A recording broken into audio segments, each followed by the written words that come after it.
Okay, guys, what's going on? SmartHelping.com here. We got a whole bunch of updates, or a big update announcement today. We'll get into that first. Don't forget to subscribe to the channel, like the video. If you want to support the live stream, you can join the channel. Thanks to my current members. Much appreciated. So, what I'm doing today, I'm going to finish the franchisor licensing model, no matter how long. Well, we're gonna finish the main uh, areas. What I'm going to do going forward, number one, I'm streaming every weekday now at 10 a.m. Not just on Mondays. So I'm streaming Monday, Tuesday, Wednesday, Thursday, Fridays, um, at 10 a.m. Eastern. So I'm increasing my streaming capacity by 5 times. That's the first update. The second update is while I was thinking about it, what am I going to do? I don't want to do new models all the time. It's just too much. So what am I going to do with all that time?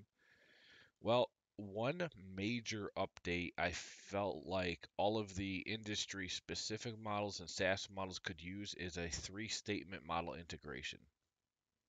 So right now, all the models except for I think the lending business model, I actually did do a three-statement model for that specifically, but there's like all the other industry specific and SaaS templates have a monthly and annual P&L that gets down to, profit and loss. It also gets down to all the items that affect cash flow and the timing of that.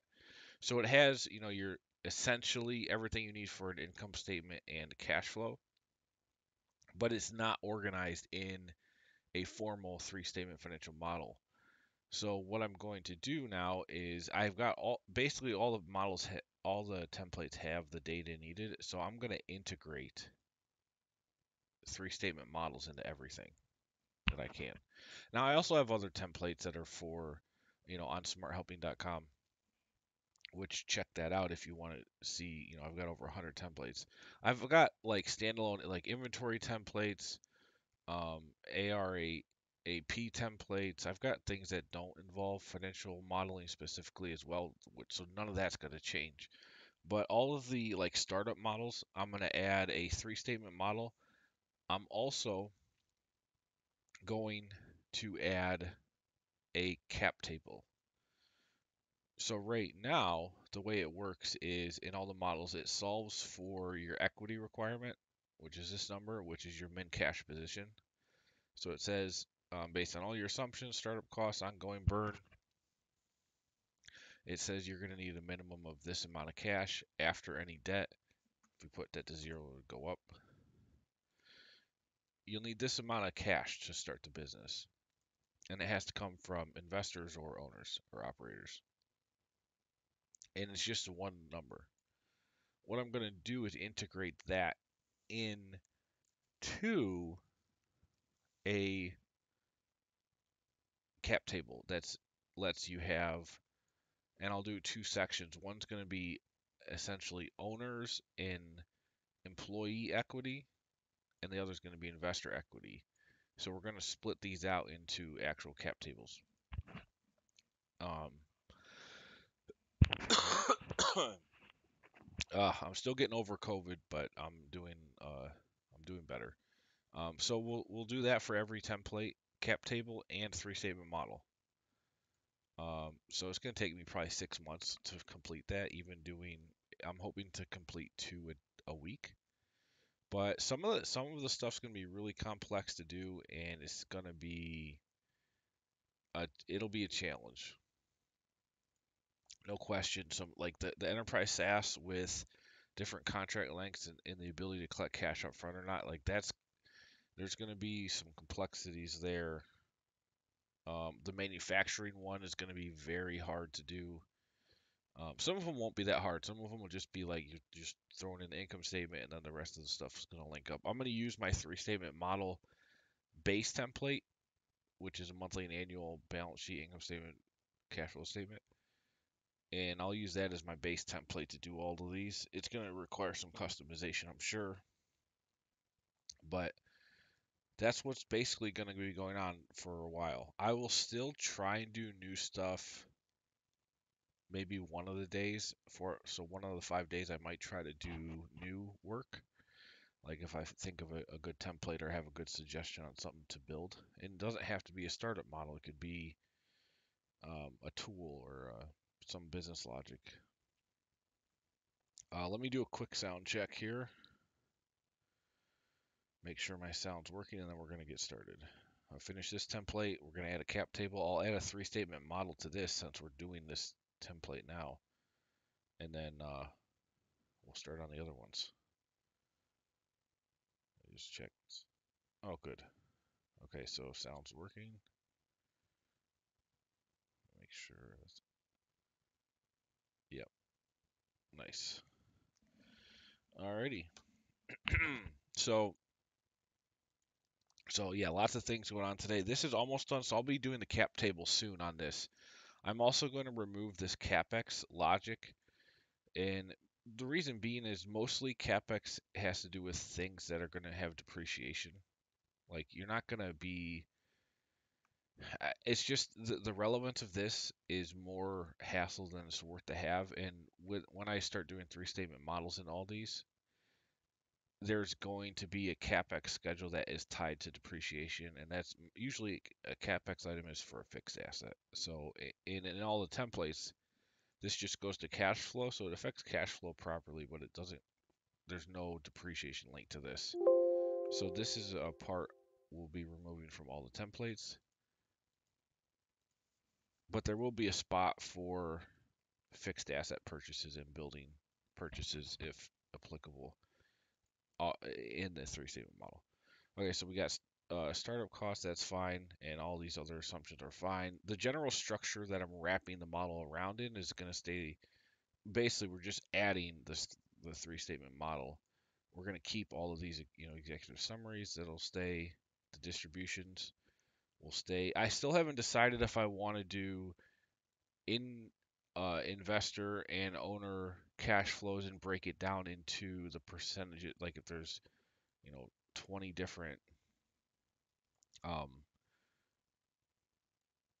20 different like founders and employees versus 20 different investors, how's the cash flow going to work? Is there going to be distributions to those? I don't think I'm going to do any of that. I'll just keep this how it is with the um, this general structure, and it'll just show based on the available cash flow. If X goes to investors, Y goes to owners. Now, everyone sets it up differently, but it's just to generally show a discounted cash flow analysis um, of the contributed equity. So we'll keep this. Yeah, like I said, I don't know. We'll see if I do throw in the cash flows into the cap table or not. I don't know if I want to get that granular. Visuals, we haven't done any yet for this. Okay, so for the franchisor model, we are done with.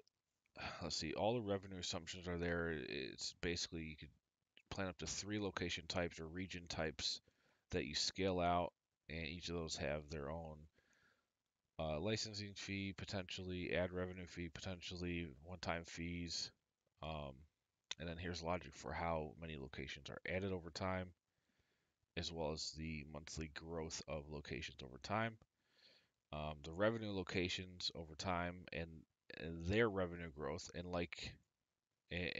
for franchisors, their revenue is based on a percentage of all the revenues of their franchisees. So some great logic there. You could stabilize growth. You could basically say they grow for this percent per year for 4 years and then stabilize.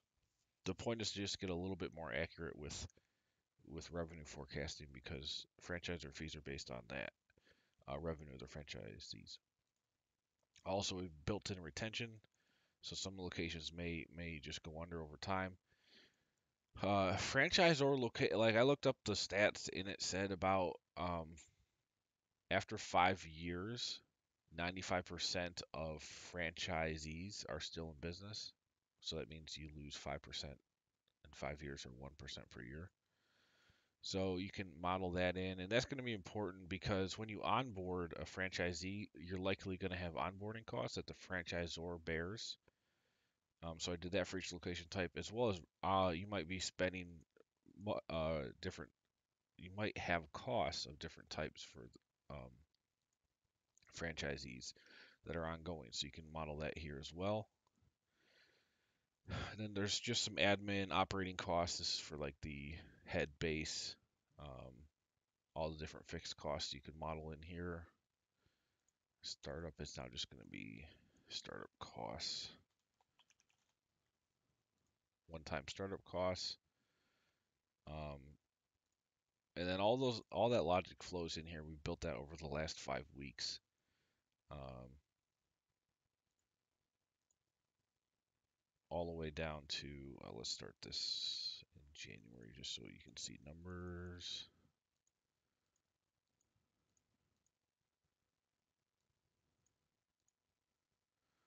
Another update I'm going to do globally is instead of having the start year as a date, like before it was like 1/1 and then the year, it was too confusing for people. So now there's just going to be a start year for the model, which will drive that. And then there'll be specific start months for revenue in almost all the templates. So you can still, you don't have to start on the first month of any year. So that's an update I'm going to do that makes things easier. So for this franchise or model, it's really cool. We've broken down into break even based on the initial franchise fees collected, the initial onboarding costs paid out, if whatever those are set up to be, and the ongoing revenues based on the ad and franchisor fee, less ongoing spend per location. And based on all those factors, we can figure out how much, what the gross profit is for the franchisor over time, as well as how many months it takes to break even on a given location on average. So 9 months means when you onboard a franchise, based on all the assumptions that were put in there, it's going to take you 9 months to recover your initial onboarding cost,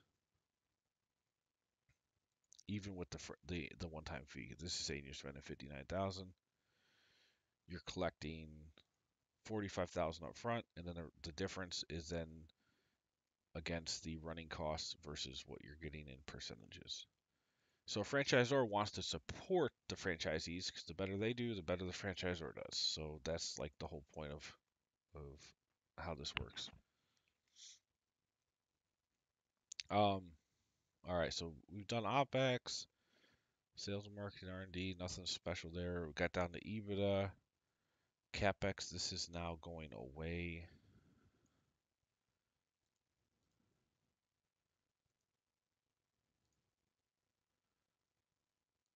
And so, like I said, I'm hoping to get through maybe 2 model updates a week, and it's going to involve just cleaning them up, adding a 3-statement model, adding a cap table, removing Capex, updating the way you define the start.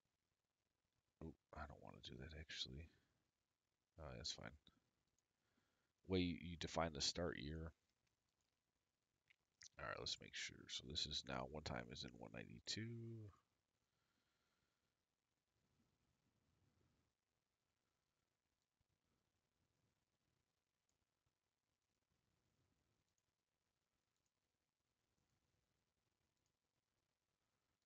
Uh, that's fine.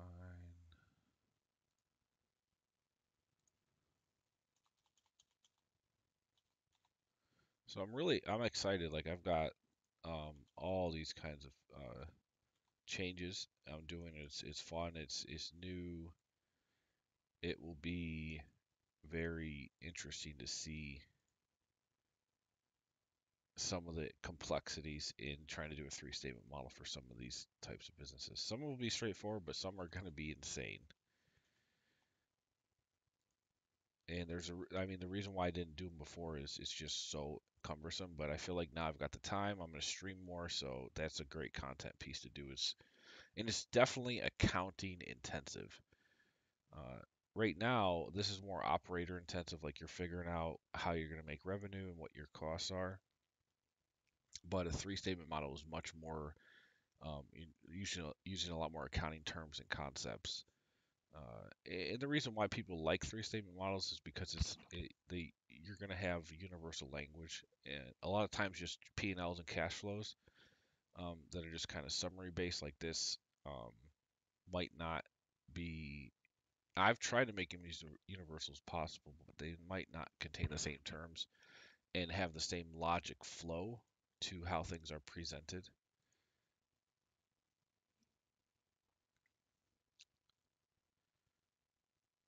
All right, so let's see so we got the monthly and annual done here. This is done. It still matches 435, 496. Make sure we're still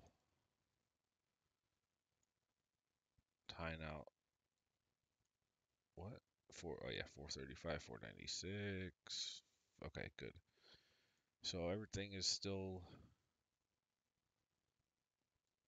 matching. We'll update these. I can't do this yet though. We gotta do the distributions. All right, so this is going out for a year, or I mean 10, not 1 year, for 10 years.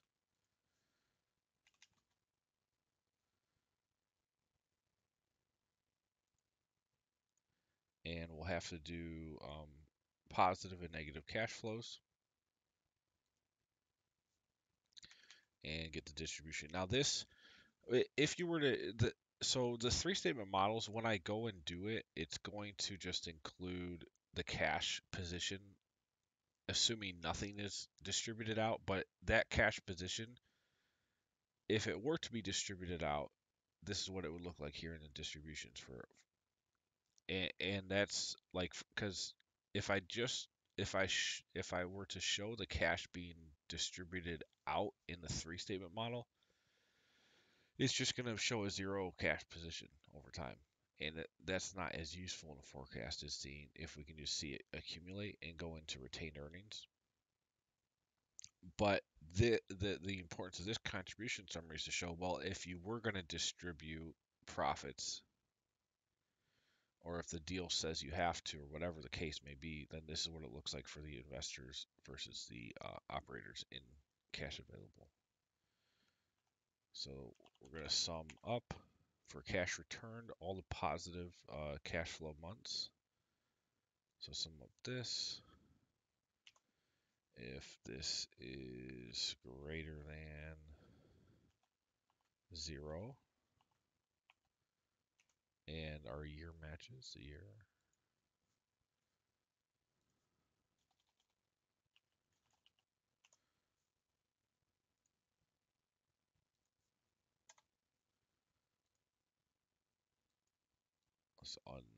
this does not need to be yellow anymore.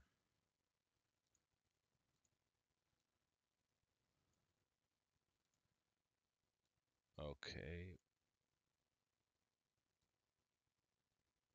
widen this out a little bit.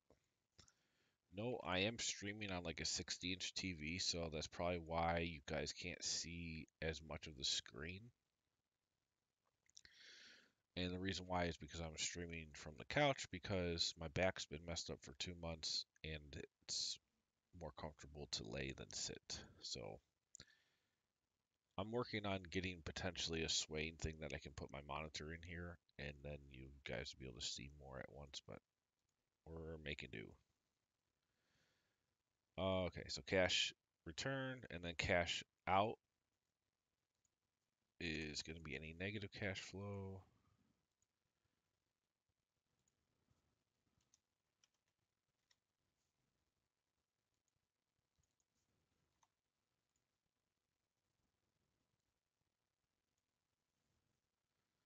And then all this logic is already spaced out and above, so we can just drag this over. This took me a while to figure out because we're assuming all the equity that's going to be needed, we're getting it up front. That's what this base assumption is. And then any cash outlays is going to use that initial equity up front, and then measure that against any positive cash flows to figure out if there's any remaining equity that's going to be required. Otherwise, it just uses the positive cash flows if there is no more equity left.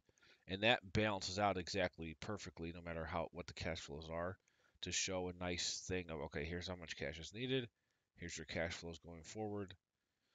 And if your cash flow is negative in one of these future years, it means for whatever reason your assumptions have been set up to where that year you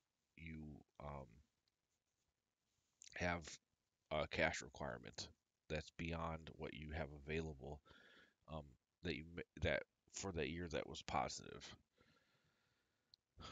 Um, but yeah, it basically just accumulates any negative cash flows and measures that against the initial investment before it starts pulling anything off of the positive um, cash flow.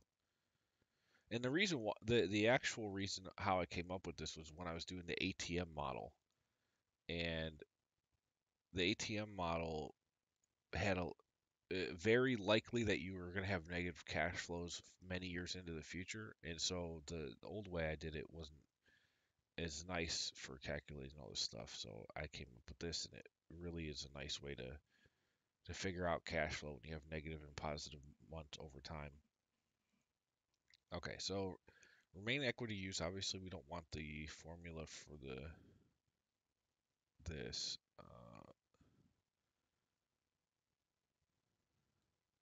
So this is essentially the startup cost.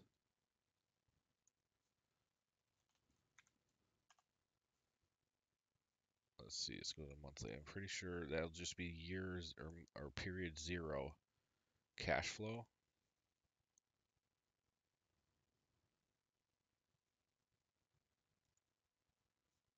plus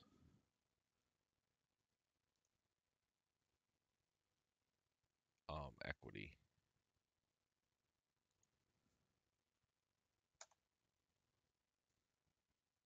563. We'll see if this ties out in a second. I always forget on this. And then this is total equity.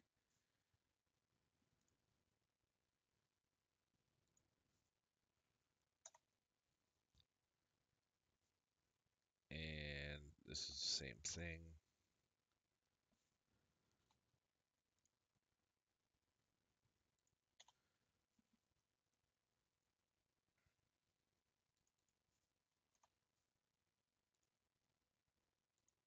Negative value of that. Okay.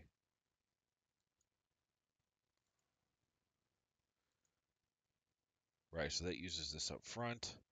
Then you can see the next year we're out of equity, so this cash outlay is going to come from net of cash positive returned.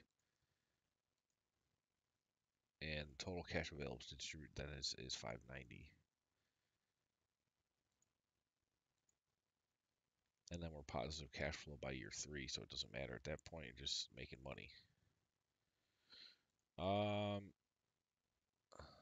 let's see. Is that? I want to double check this. Let me go. This is always a tricky part: is cash flow and equity. Let's go to. Let me look at another model real quick. Double check.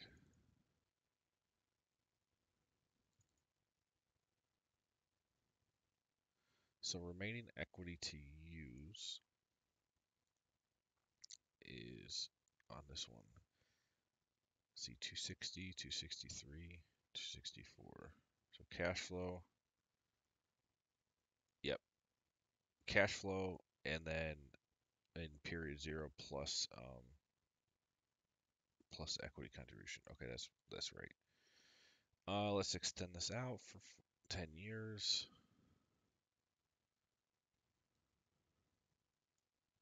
And then update our calculations to go out for 10. So this is saying the project is at 119% internal rate of return. So you put up 1.4 million. This is what is produced over time based on the assumptions. Discounted cash flow. Good. That already sums up the full 10 years. Net present value. Now hold on a second. This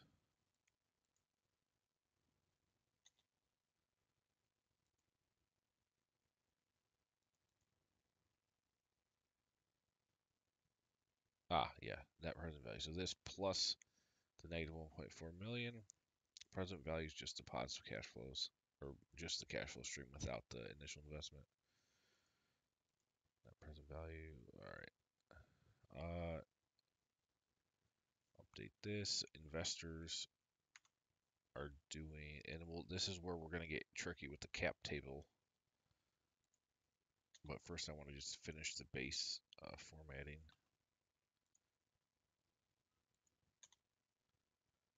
20%. So investors are getting 68% internal rate of return. Owners are getting more.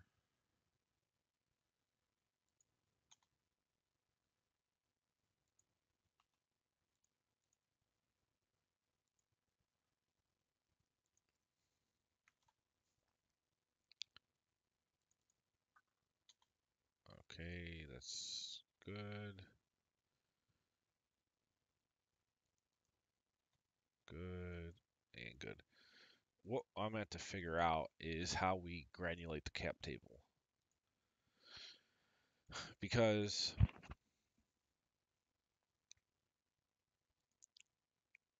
we define our total amounts, but from that you're gonna be able to define different. I guess you can do a percentage, like, so investors are gonna do 20%, or we're actually just defining of our equity needed, we're gonna manually input the investor proceeds. So from this, I think the best way is probably to do um, the cap table, and you can define the different investors, their amounts invested, and then that will flow over to here for the amount the investors are giving, and then also the aggregate share, which we'll have to put in common stock and preferred shares. We'll do probably common stock and two types of shares, preferred and A and B, and that'll define the total percentage based on how much stock there is, and that'll flow into this percentage here. So we can do the granular, and then that will roll up to these inputs, and then owners as well will have some the same flow. I'm actually excited. So cap table stuff I don't do a ton of, but I have done it, and I think it makes a lot of sense, especially because most of these models are startup models, so it makes a lot of sense to have that more granular. All right, so executive summary is done. Distribution, contribution, discounted cash flow analysis is done. So I need to do some visualizations, and then we're gonna go into the brand new updates. For visuals, try to keep it really plain and simple and clear. So we'll have,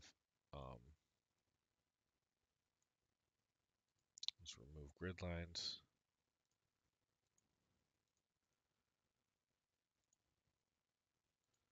We'll do some we got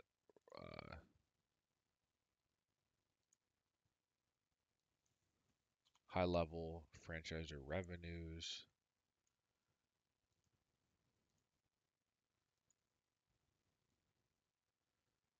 And remember, this does not have to be a 10-year model. If you only want to do 3 years or 5 years or whatever, you can have it stop at any point. And if you do,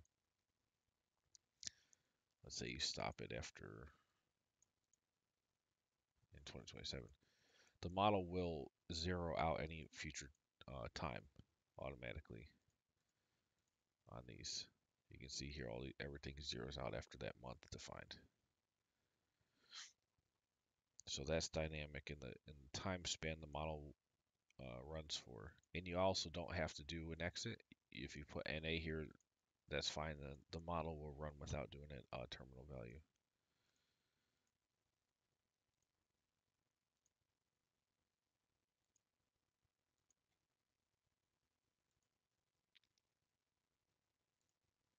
Total fee revenue.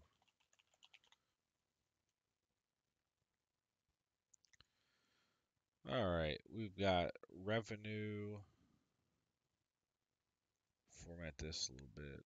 Put a gray background with black outline.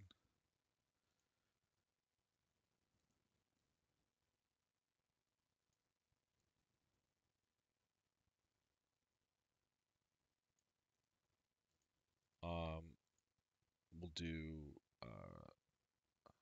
I think an important, so we got a couple cool metrics for franchisor licensing that we don't have with other models. So we'll make sure to incorporate that. I want to show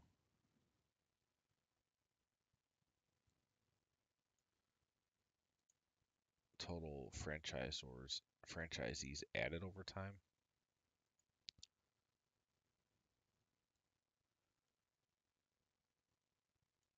As well as a cumulative count.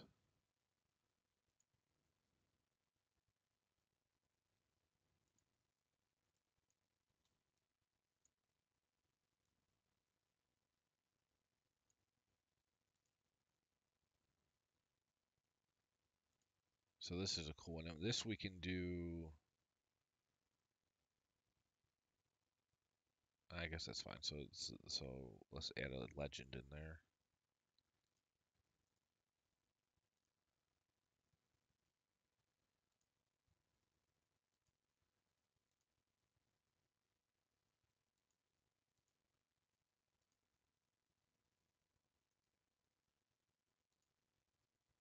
Can you guys even see that? No, well, you can't barely. Let me scroll over.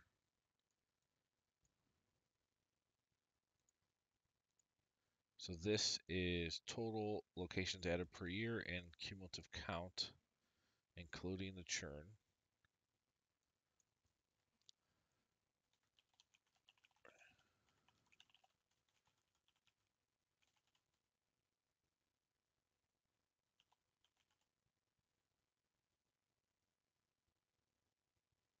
And accumulation.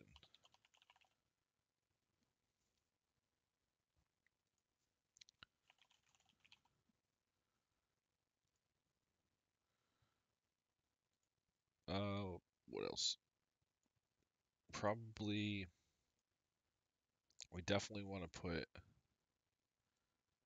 that break even, months to break even per location over time. Total fee.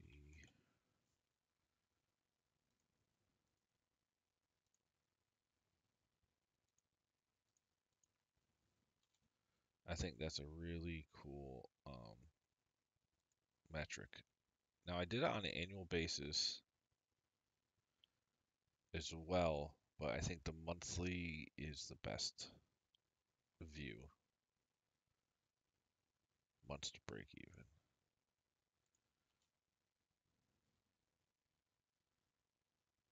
Like I could just take the annual and multiply it by 12, I guess, to get the same thing, but we're going to show it by month for more granularity.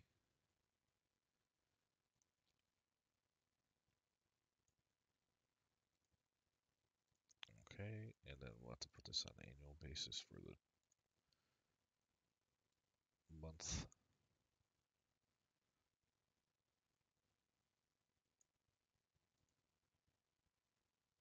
So it's going down, which is good. Average, and that's just based on the assumptions. Average months to break even on a new franchisee location on board. Now this one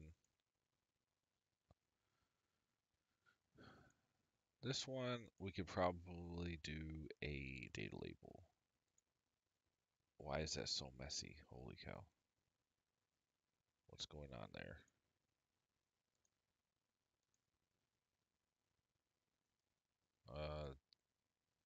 Average months to break even.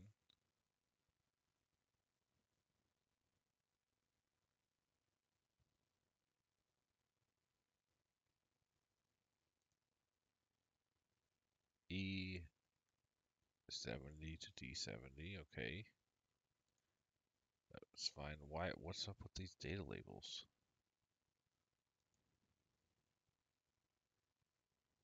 Oh, shoot. Okay, hold on. It's still on an annual basis. Let's switch this to months. There we go. And now we do not want data labels. There's too many. And we're going to turn this into a line chart.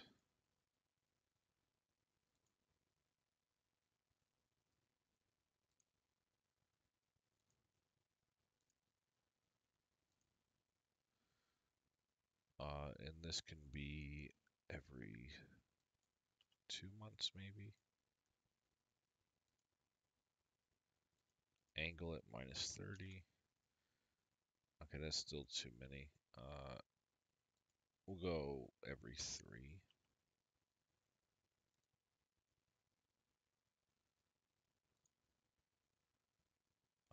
Make the font a little smaller. We'll go 8 font. Okay, I guess that's fine.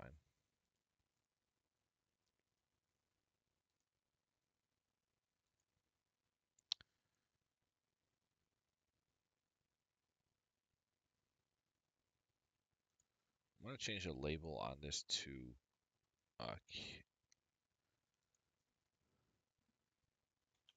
total locations added.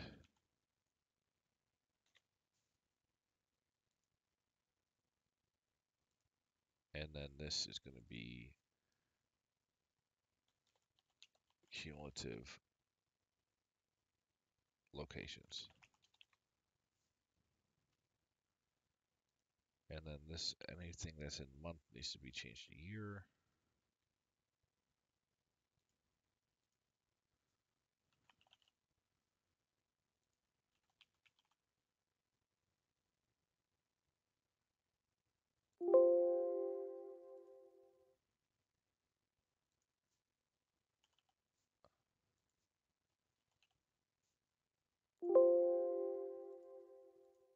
Okay. And that visual, yeah, total locations added, cumulative location, that's better. All right, what else do we want? We've got average months to break even on here.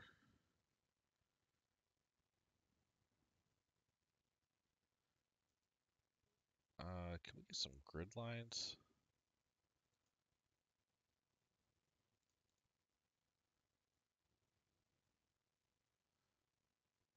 Oh, that's kind of cool, but I need grid lines. There we go.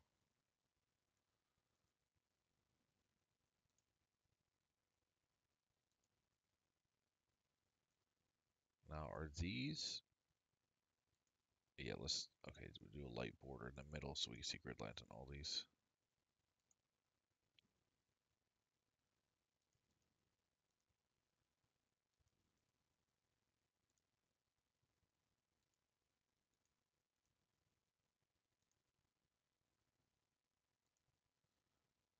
There we go.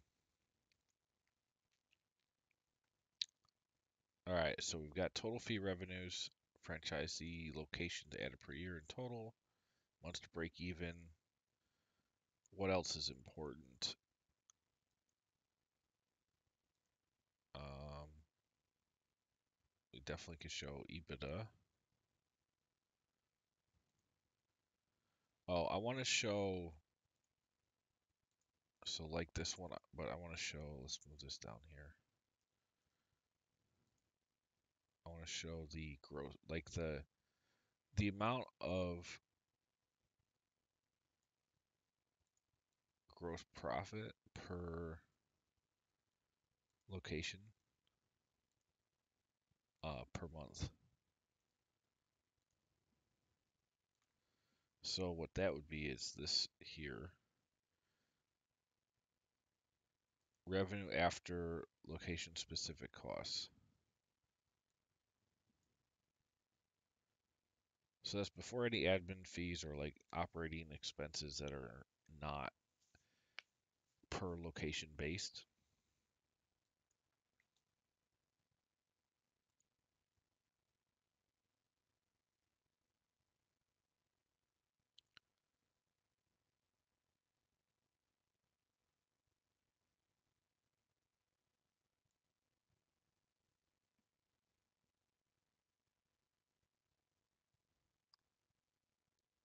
I think that's an important number. And then also,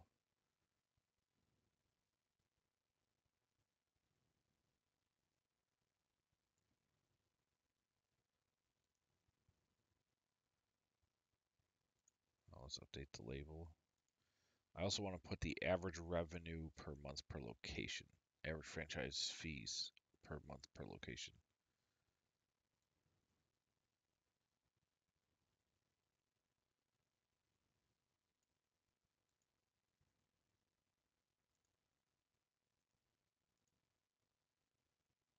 Oh, it's this one. So we want months every 3, and slant it -30. This font's actually got to be smaller. We're going to go 8.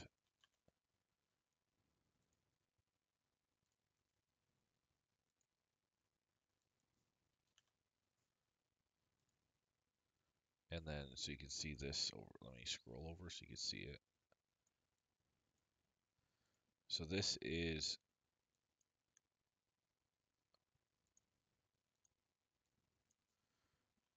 revenue less per location costs.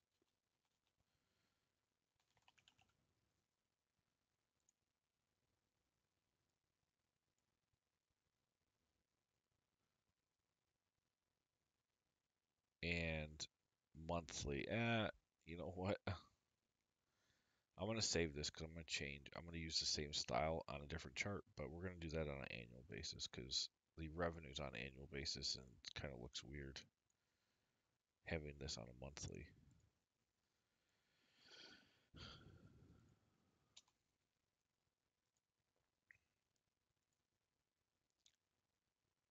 So that number is here.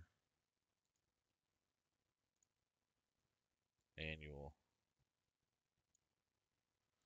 Now, once I get done with these visuals, we're going to do the cap table and start on 3-statement model for this.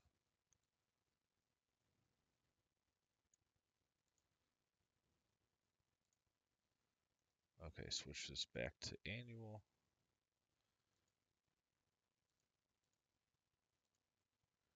And every year. Okay. So you see here you're making 208 million in revenue, but you're paying out about 120 million. So you're actually collecting 80 million after your location specific costs. And you can see here onboarding is at 40 million and ongoing costs are at 87. And that's just this running costs per location. That's this, and against the total locations added over time or that exist, and then the one-time fee onboarding.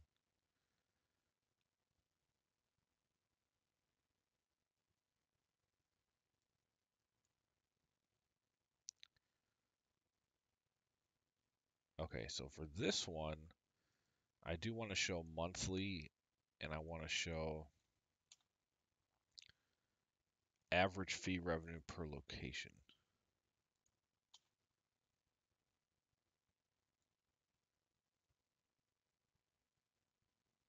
And I don't know why that says percentage after. Update that. This is on average based on all the locations, how much revenue is being collected per month per location.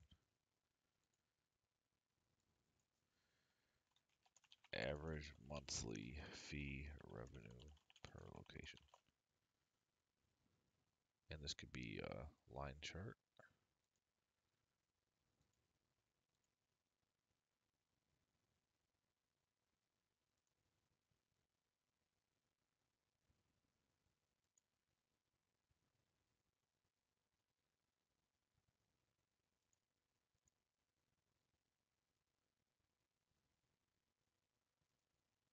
Let's put these labels low.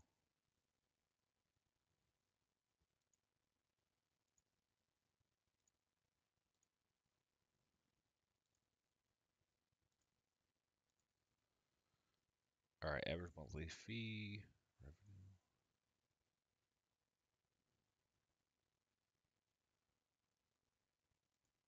Take a look at that. Oh, this does not need to be a percentage.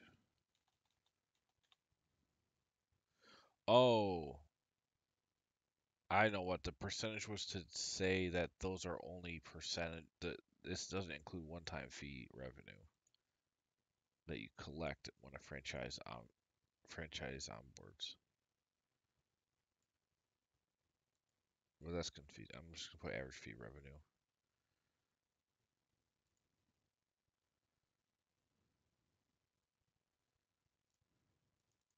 I guess I could say average ongoing fee revenue to make it distinct from the one-time fees.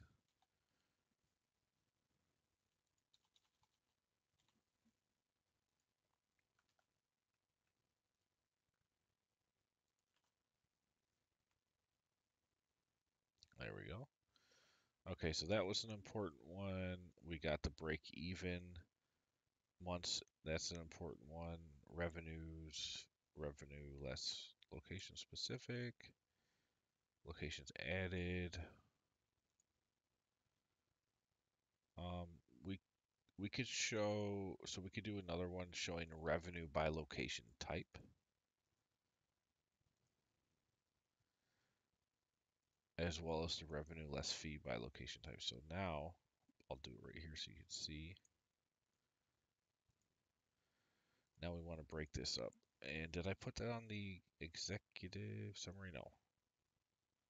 I did do one-time versus ongoing fees. That could be added too, but first let's do I want to do annual fee by type. So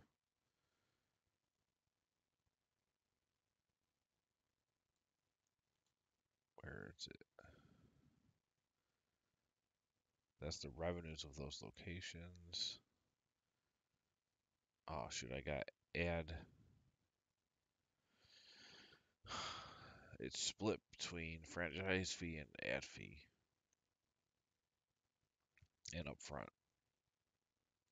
All right, I guess we'll just do. Let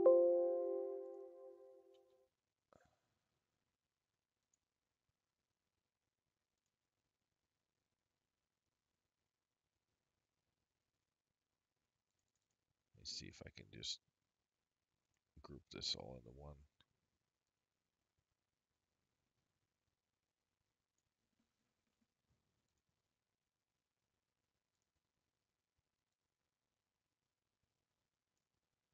I want to make that a stacked.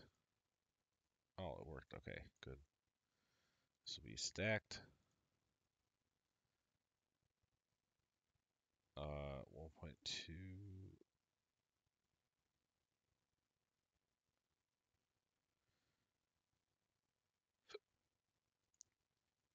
Oh wait, yeah, that's right.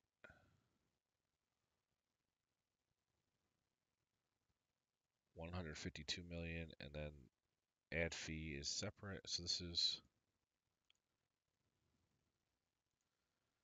this is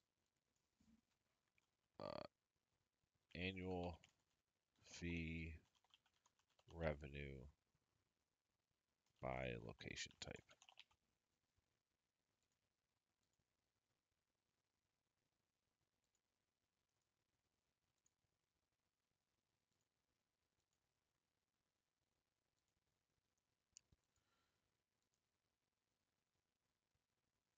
And why is this not using the currency format?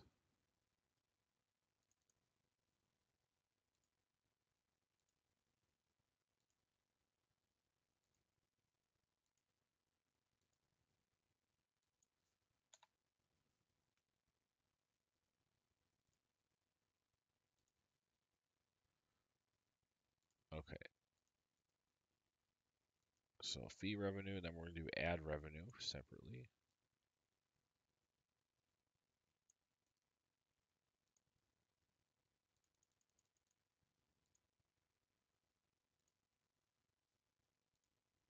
And then I actually didn't do a total revenue by location type, so it's just going to be granular between the two different ones.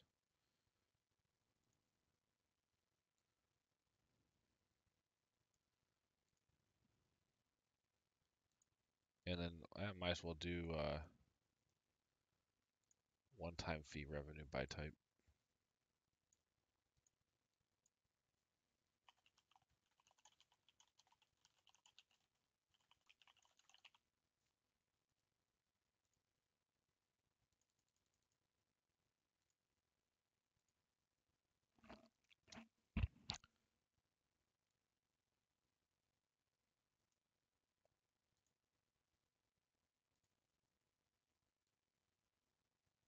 Okay, so this should give pretty good insight into what's going on by location type for the different revenue streams.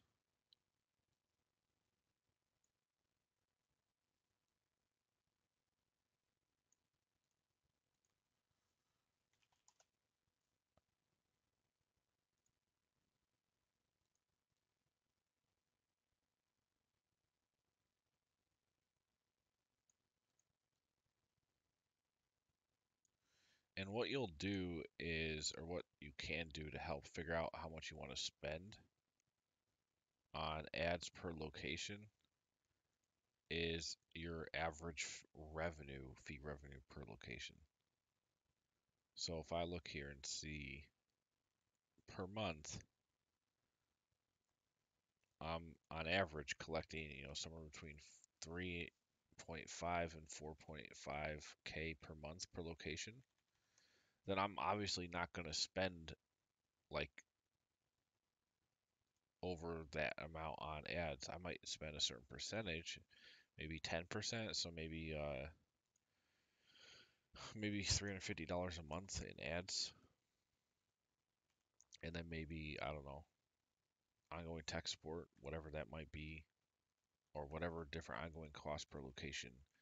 That number on average should not be more than whatever this average is. It should be quite a bit less.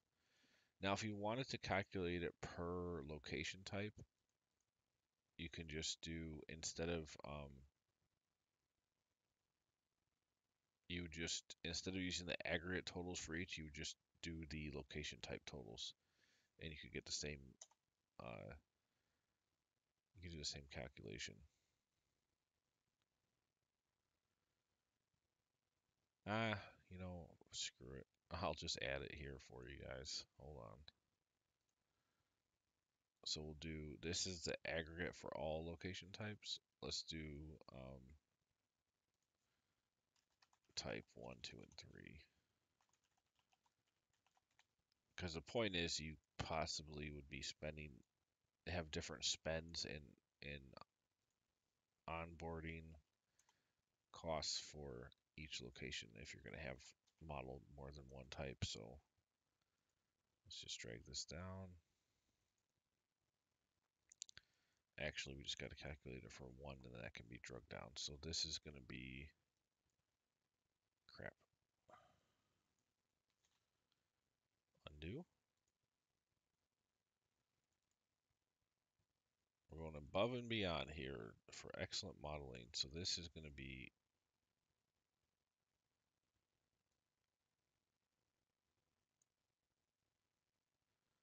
total locations. Got franchise fee, ad fee. Now that can be dragged down and over. So there you can see the difference. And let's just drag it all the way over.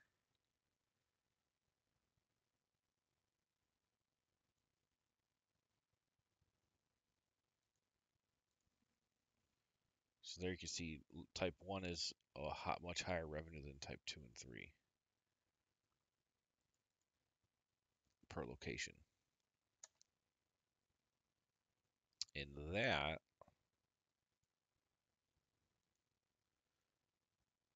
and we can do that on an annual basis as well.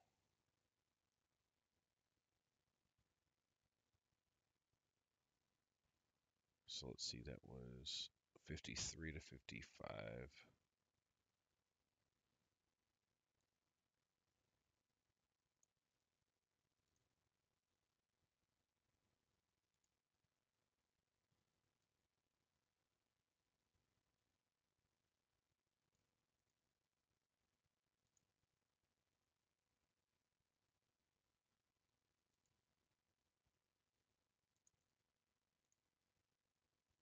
more space, make sure nothing got messed up. So now it's ongoing annual fee revenue per location. So this is how much you're making per year per location in top line revenue.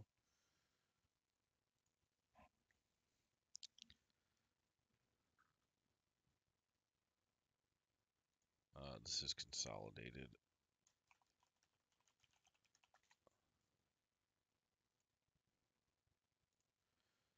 And this model, I'm only going to charge $45 for it, and the value here is so immense. It's just insane.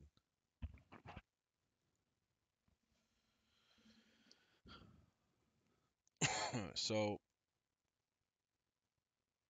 we're just moving along here.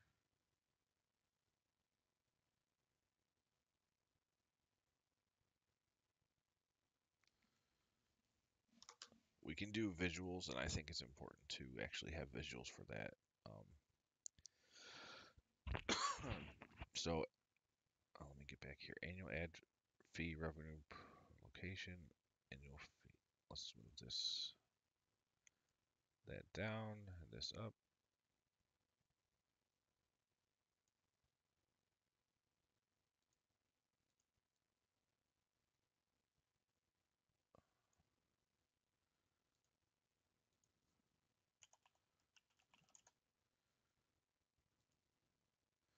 Licensing fees, ad fees, one-time fees, all that by location types. Let's see, 25.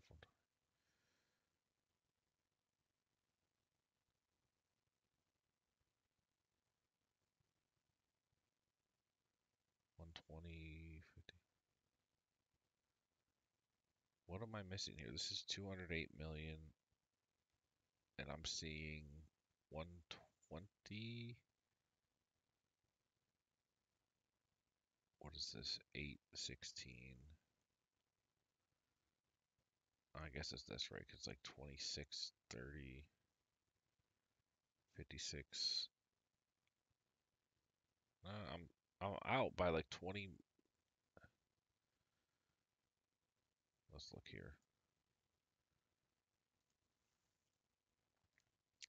So I should be getting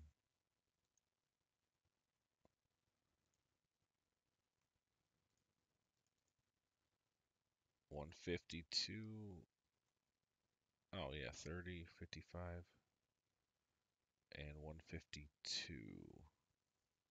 Is that what I have?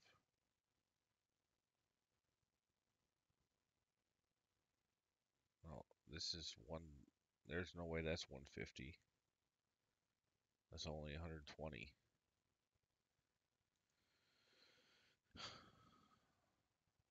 Okay, what happened? What's going on here? So for franchise fee, 27, 81, and 43, which equals 152. 27, and this is saying 34, 66, 22. Where is that coming from?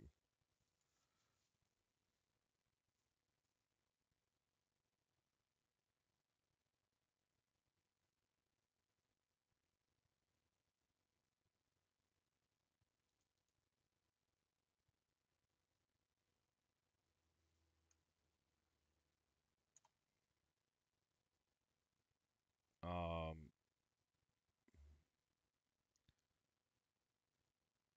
what?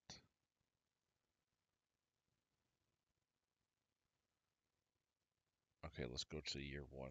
It might help.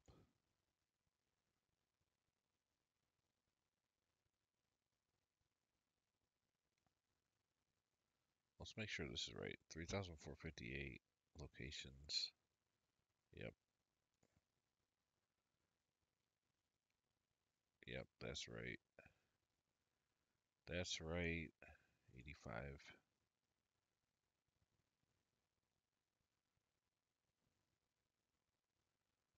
Well, now, what happened with this licensing fee? All right, let's check the ad fee. So I said a bit over 25 million for the last year. Okay, that's correct. And 30 for the franchise fee one-time collections. Yep, that's correct. Now, what is going on here with the licensing fee?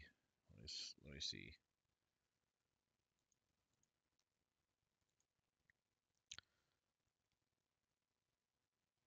Oh, is it offset by one? Yeah, it is. Oh, come on. How did that get offset?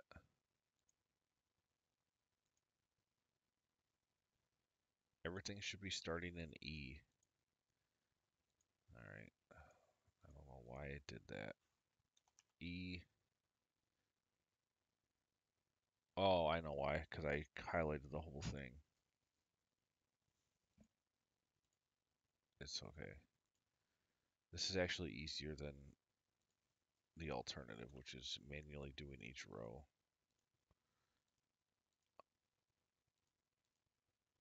Not like this, like just highlighting each row. Okay, that makes sense. It was offset by a year. So now, yeah, we're making sense. Yep, 43, 80, 27, 152 total. Okay, now we're probably going to have to update all of these, possibly. Wait, no. So these somehow did it right, starting in E. I don't know why the other one didn't. Yeah, these are fine. That's the correct amount. 5.4, 17, 2.7. Yep, that's that total. Okay, so we're good there. Got some visuals. Um, so I want to do now that this. Let's move this around down here.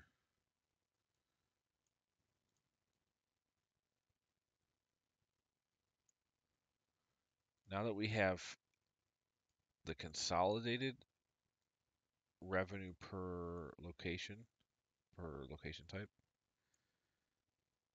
and we can do it by type as well. So we just did it for the aggregate of all locations, no matter what the type. Now we can do it by type. So, and we're also going to do um, the we're going to try to do the profit or the profit after location specific fees by type. All right, so let's see if this works. We want to do these three here. We'll just do it on an annual basis. So total annual revenue by location type for single locations. So here, on average, that is the revenue, average annual revenue per location by type. Let's fix this. We're not going back to years.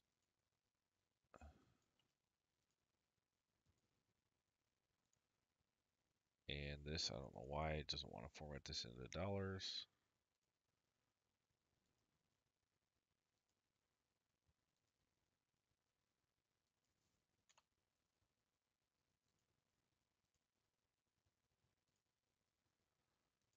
Okay.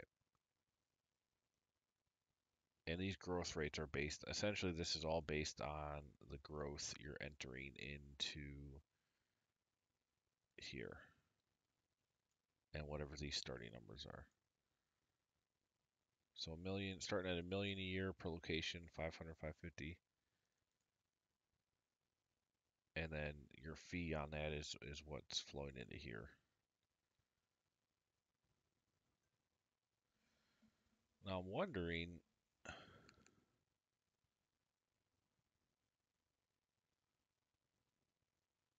second. I'm wondering.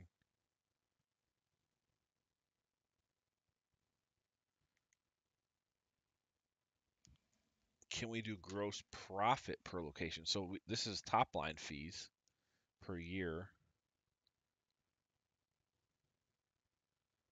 So like for, let's put in our legend.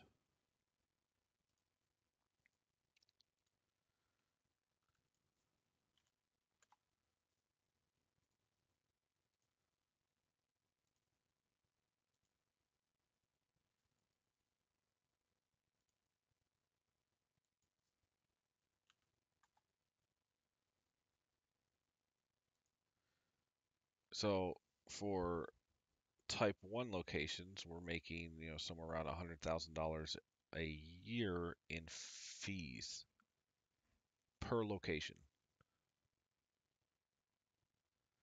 Average annual revenue per location by type.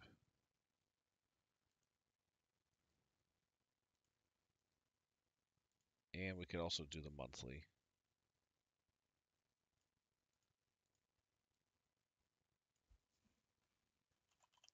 Average monthly revenue per location by type. Remove all this, go to the monthly.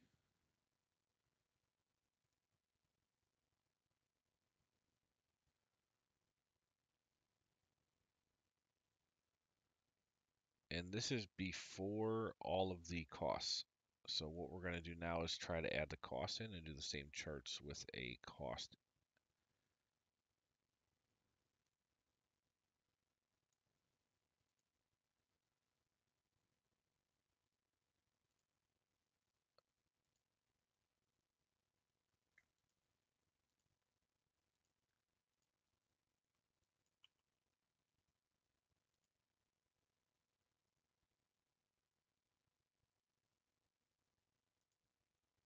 Scroll over so you guys can see.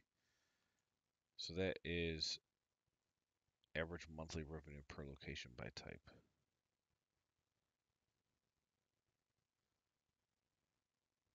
And these will change if I were to change, let's say, make the growth of type 2 15% for year 1.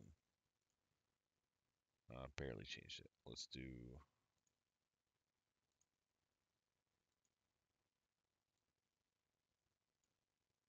15% for all of them.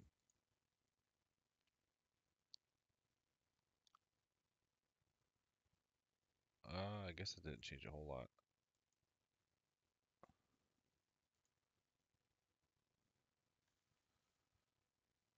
Let's make sure both of those didn't just move. Let's see, location type 1.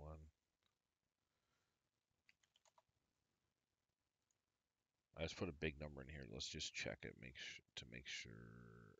Nope. Okay, so this is a great test. Clearly, location type 3 is using location type 2 growth percentage. This is why we do these tests and checks.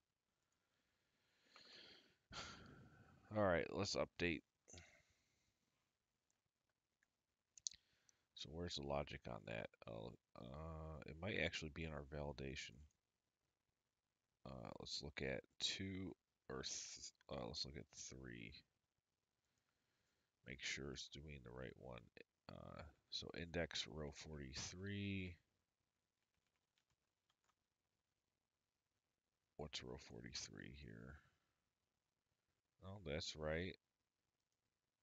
Type 2 is 42. That's right.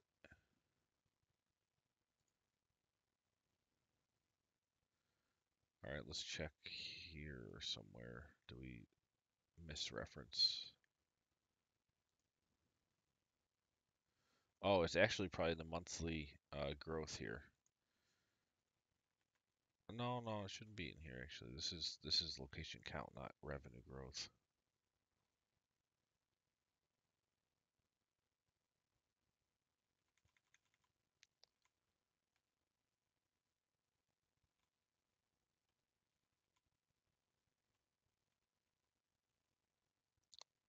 Those all look correct. 20. It's got to be somewhere in the matrix. So let's look at 3.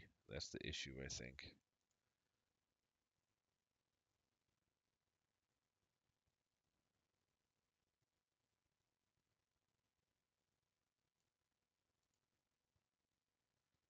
Let me double check.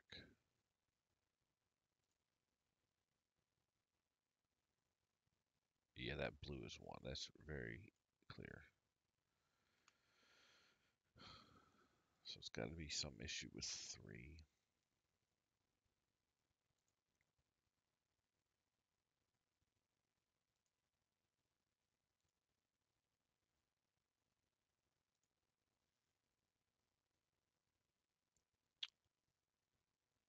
Okay. Hold on. 115.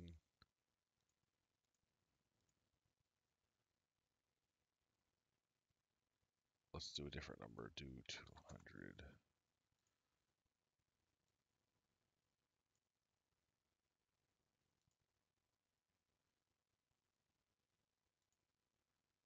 No, so this is right at 15%. That's fine.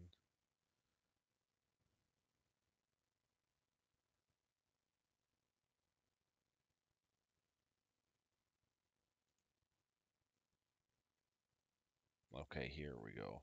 I think we're indexing 38.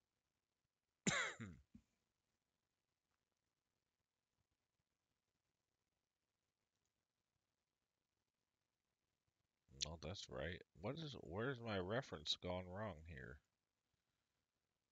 I don't even think there is anything else.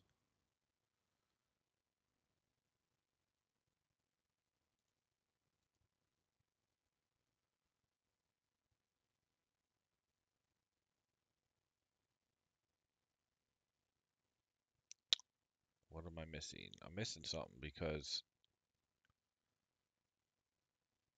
if I go and change, let's put this back to 15.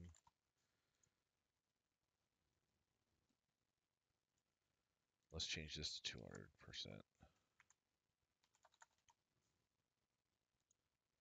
So now location type 3 should have high revenue growth. Oh wait, it does.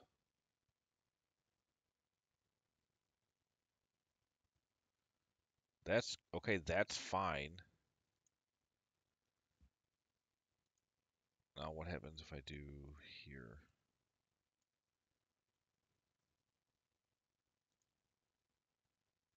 It's getting a double whammy somehow. This is so it's definitely some issue with 3. All right, we'll look at the percentages. So 300, 300. It's somehow adding. Look, it's where's even 300 coming from? Hold on. If F1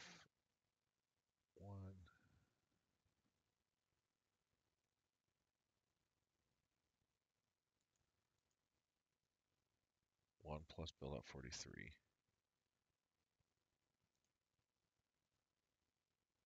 Okay. What if I put 0% growth for type 3?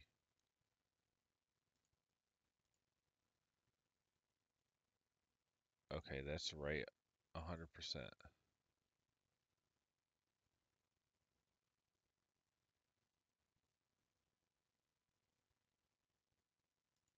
But it's still getting a boost somehow. The revenue is still getting a boost from whatever's happening in type 2 locations.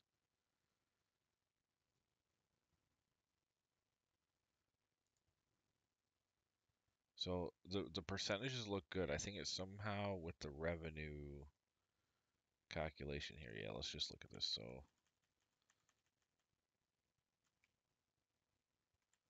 start at 366, losing location. The location churn, that's fine. Going down, down, down.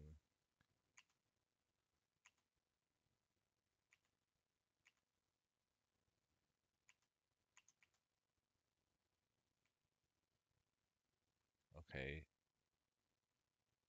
So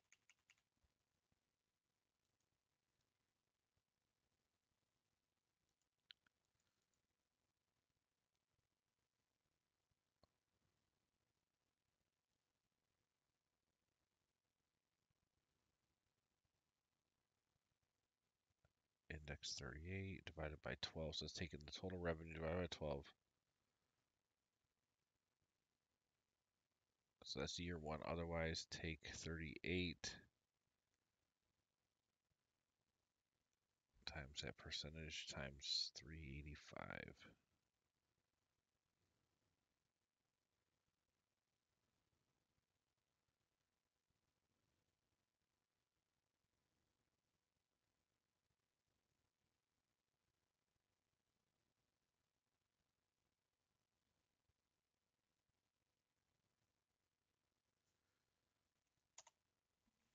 Okay. Something has gone wrong here. And I'm trying to figure out. I'm trying, man. Somehow there's a reference where the three location type 3 locations are being driven by type 2 percentage growth, revenue growth.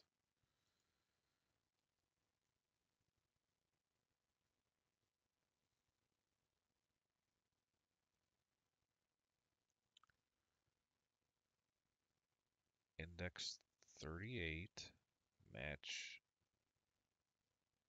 the year.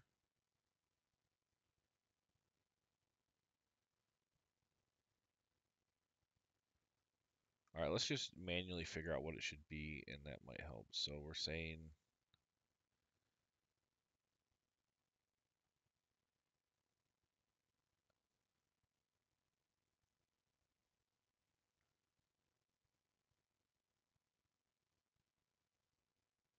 essentially there's 8, or how many look?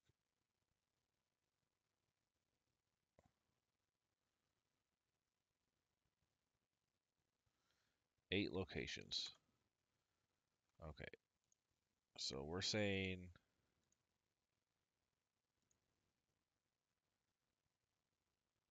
location type 3, 550 times 8. This divided by 12. Okay, that's a good number. Now what's going on over in our monthly? Type 3. I mean, honestly, it could be an issue with my calculation here. Let's make sure 2 and 3 are doing the right. So type 3, type 3. Yep, that is. Add fee. This is type 2. Okay, that's fine.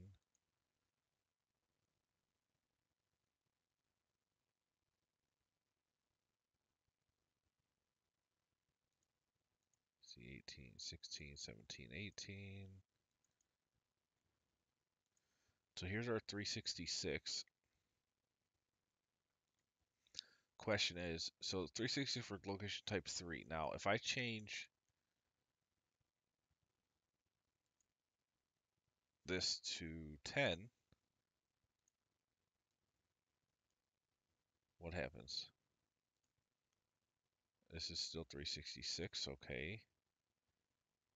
Did anything change? 3.63.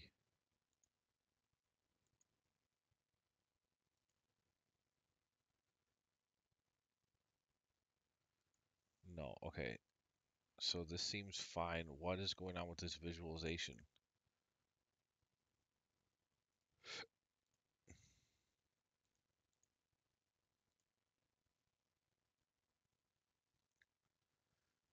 All right, these need to start at E, first of all. But that can't be why we're seeing an error.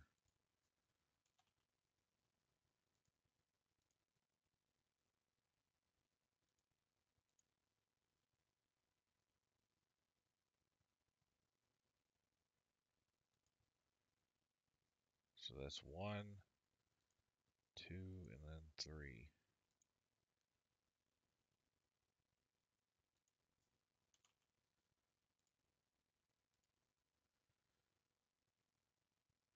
Okay. If I do no growth, no growth, no 10% growth, and none.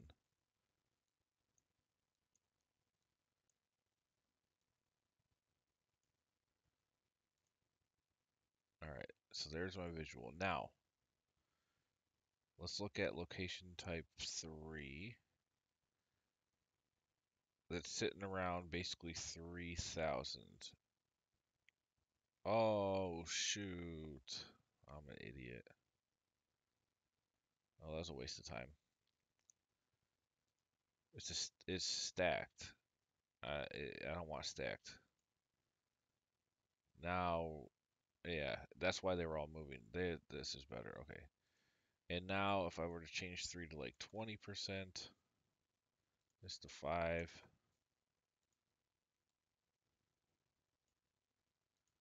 This is what happens. Sometimes you get a little burnt. So um, now if we do like a crazy number for location type 2,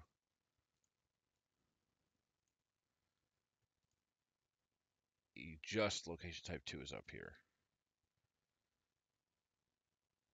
And the other, yep, type 3 is down. Perfect. Okay. So it's just a charting thing, and let me go back and check the other charts real quick.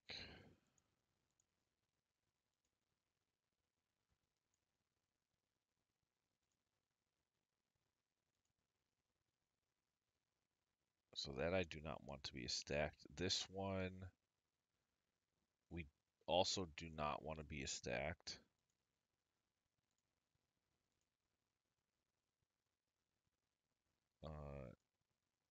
Okay, let's make sure we're getting the right data. Probably not. Switch this to E.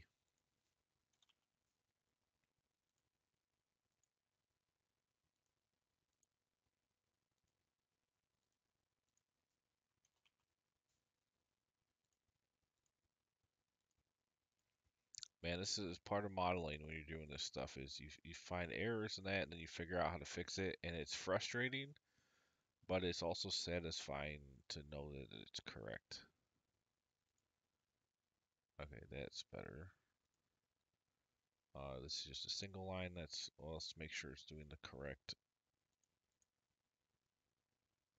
length. Yeah, E, that's good.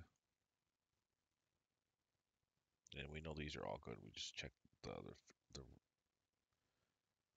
the revenues by location. All right. Now we're back to where we should have been 15 minutes ago, but so average monthly revenue per location type and average annual revenue per location type. So that tells you on average what is a single location doing for you per year and month. Let's see, do we want to do the like subtract out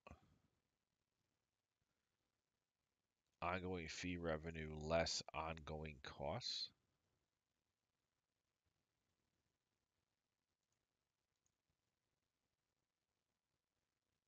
which we have here,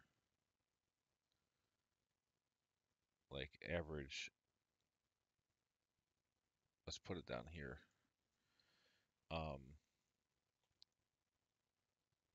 Average ongoing costs per location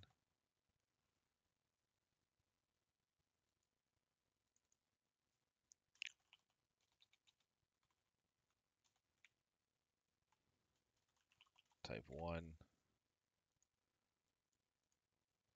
2, and 3, and then average. I don't like to use gross profit here, but I guess average revenue after ongoing cost per location type 1.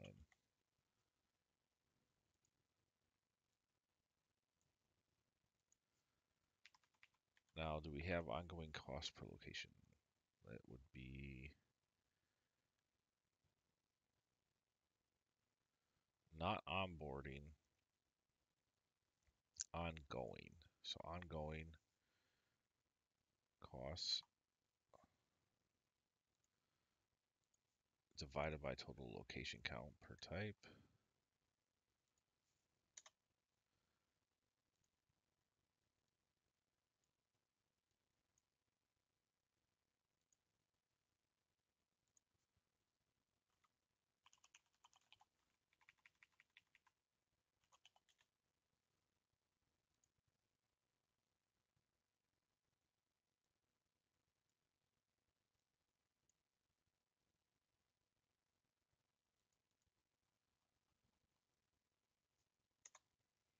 And then gross profit would then be the revenue minus fee revenues minus ongoing costs.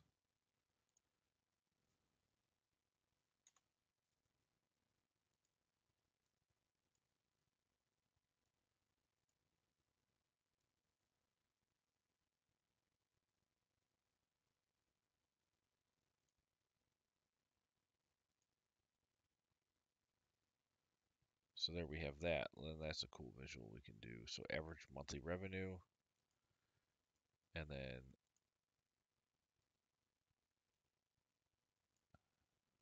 average monthly revenue after location specific costs by type.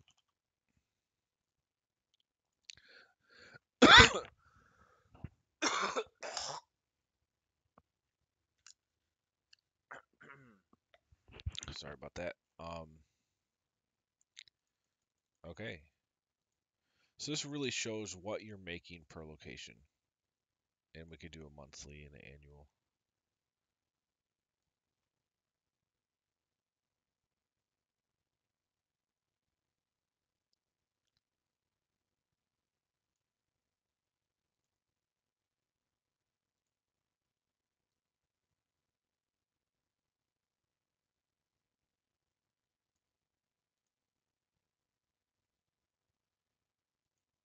Okay, and then annual, I should be able to just copy and paste this over. 231.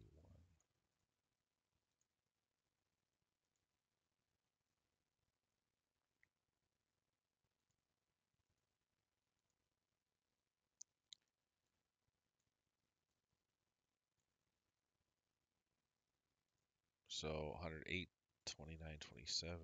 Let's see what this, does that make sense? Yeah, yep.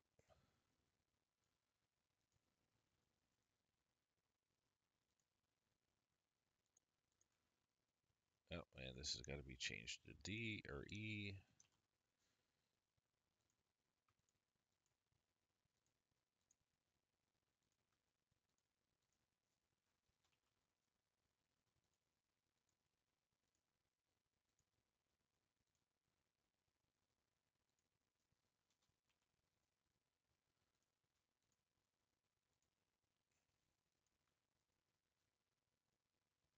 And then we'll do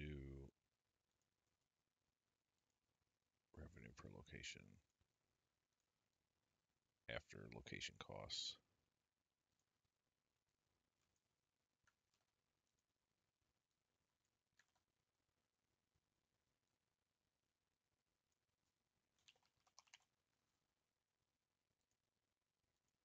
What happened to the font? 14? Why'd that go to 18?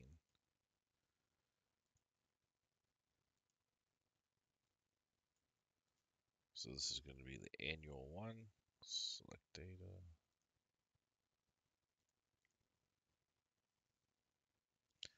All right, this will be easier to do it the other way.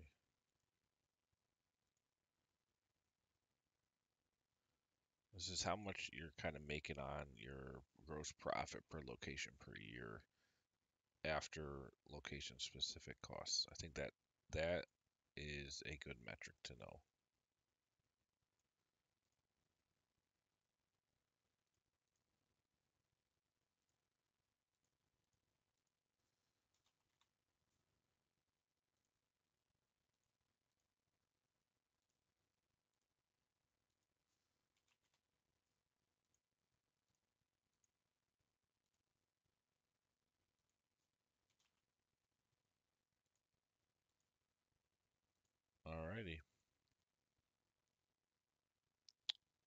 It's not stacked. That's good. All right, I think a lot that those metrics are really important. So we got revenues. Let's also finish it up with some Ebitda.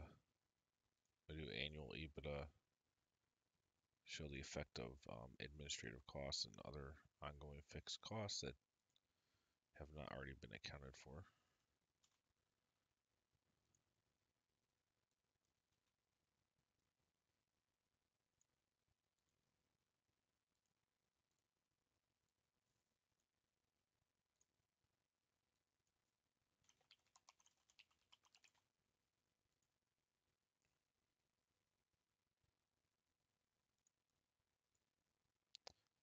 What else? Year-end franchisees, we have that. We could do um, annual ongoing fees versus one-time fees.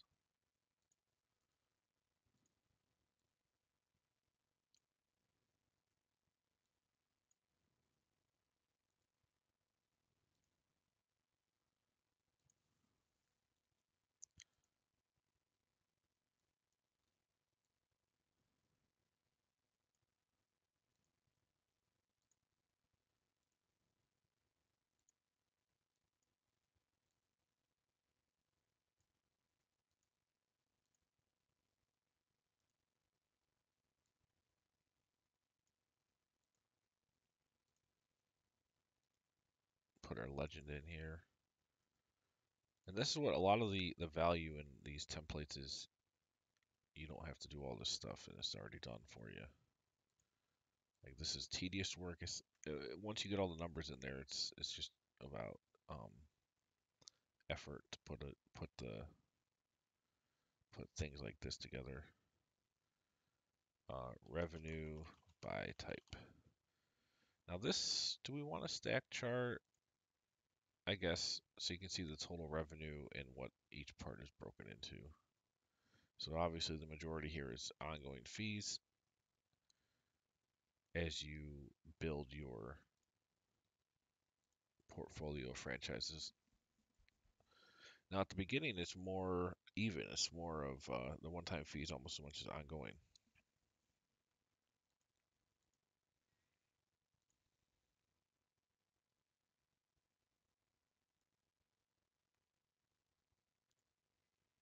All right, I'm pretty happy with this so far. Oh, let's update these executive summary lower portion here.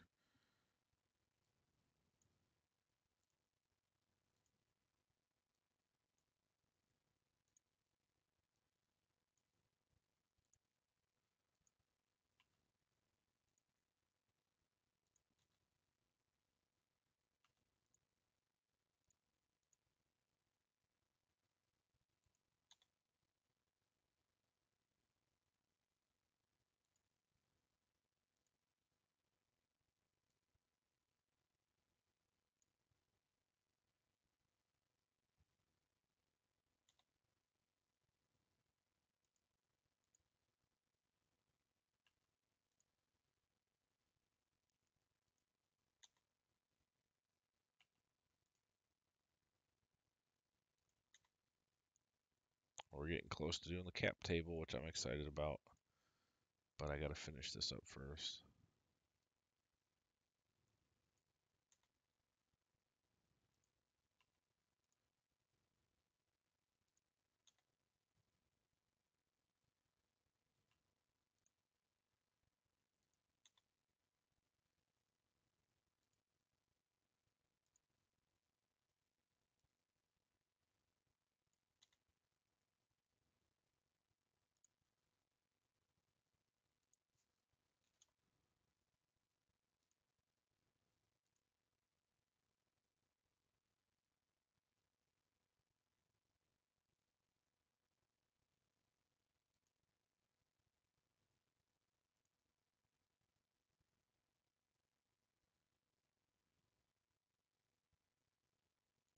Alrighty.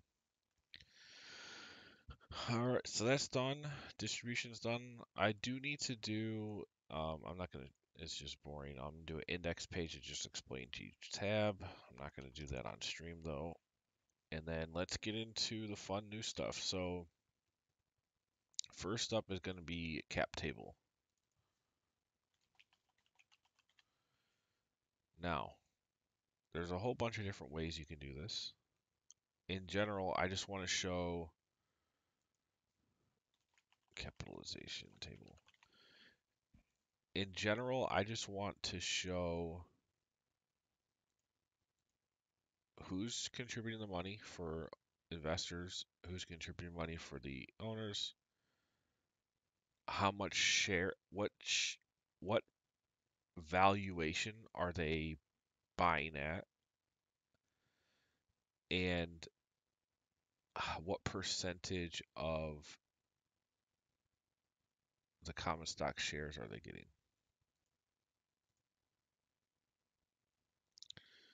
So this is the fun part. Let's get into it here. Let me think. I don't really want to copy off of anybody else's. I know what has to go in here.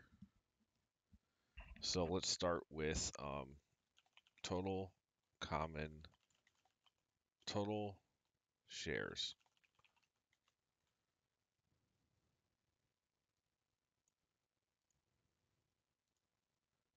And again, I'm thinking when I build this how to make it the most applicable to the most amount of cases without making it too complex. Let's just say there's 10 million. All right, so you're going to issue 10 million shares of stock.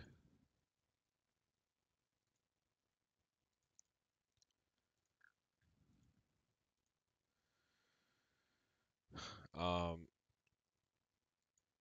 we can define up here, we could do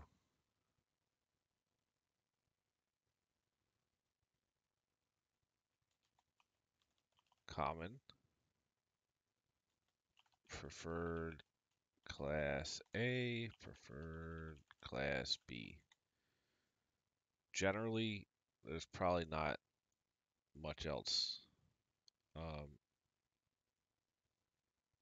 And these will be a percentage of the common stock, so or total. I mean the total shares.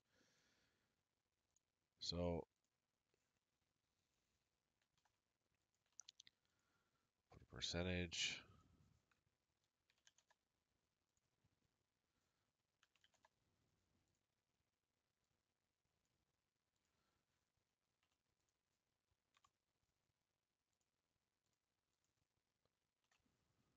And just the preferred can come with different rights than the common stock, and we're not going to get, I mean, into any complex logic other than you can define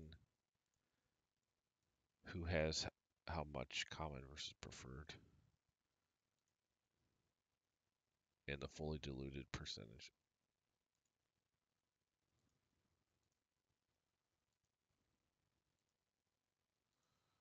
So here's the start of this thing. Let's make this bold.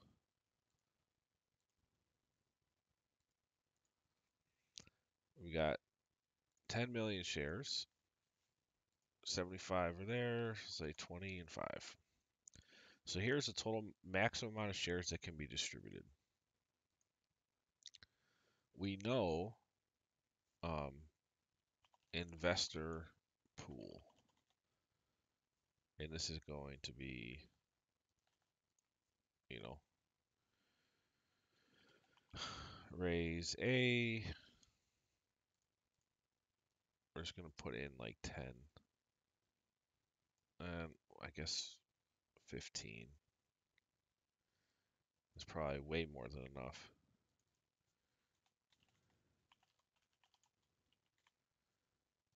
And you just zero out anything you don't use.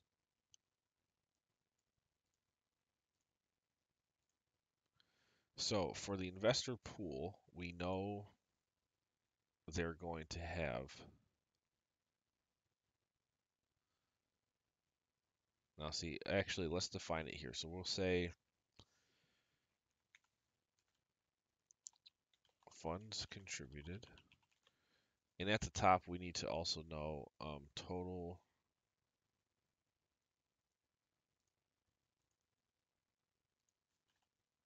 total equity required, which is what the model has already solved for. This number after debt.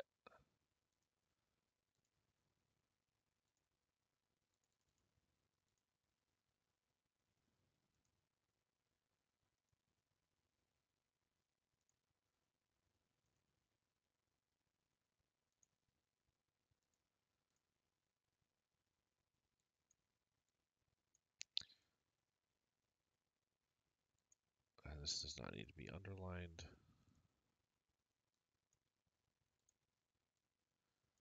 So we need 1.28 million according to our model. And we're going to have 10 million shares, 7.5 of common, 2 million of preferred A, 500,000 preferred B. Now, we have investors, so here's where we're going to raise some money.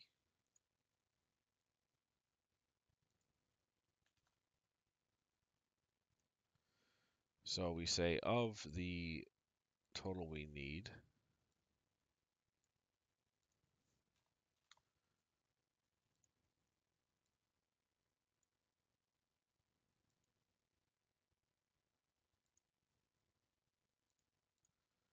let's say, so we know we need 1.2 million. Let's say we get 500,000 from this pool and 250 and 250. Okay, so you've got $1 million here. Now the question is, how do we figure out how many shares each one gets? Well, potentially they could have been done at different times. So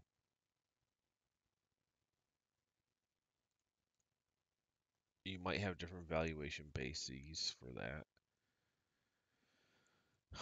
But what we're going to do is say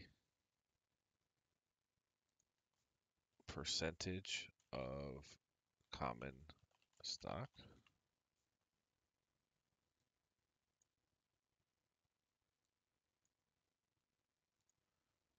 and then A and B.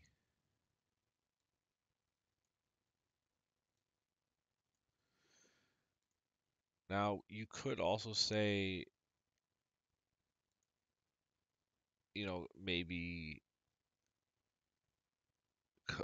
preferred Class A shares are worth 2 times the amount of common. So the equivalent common shares of 2 million preferred could be 4 million common.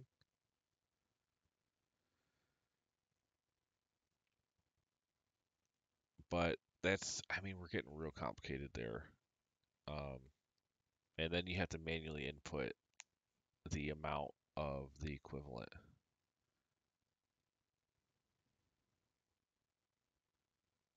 And then you're getting real confusing because then we've got, what's our total basis for percentage of ownership? Because it needs to be based on the total shares. So you do like fully diluted. But if preferred A is worth 2 times what common shares are worth,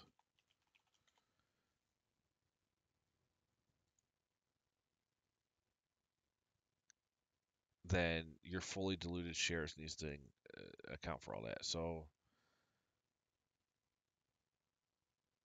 we're going to assume the preferred class shares are just like maybe they come with a voting rights or for whatever reason you need to track how much they have, but it's not going to affect the proportional amount. So if an investor has all preferred class A of 2 million, they're going to have 20% ownership of because the full thing is 10 million.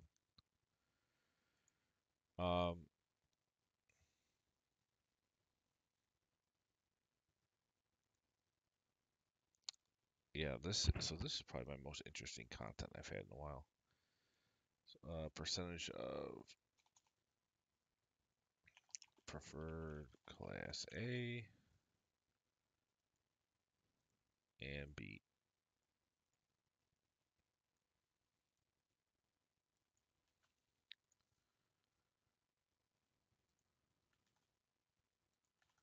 And obviously this is going to have to equal 100%.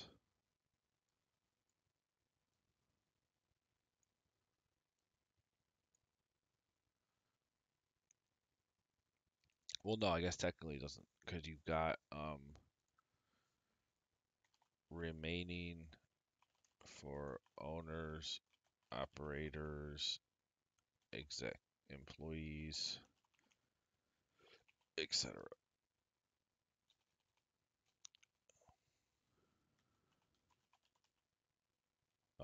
Actually, I want to do operators, founders, employees.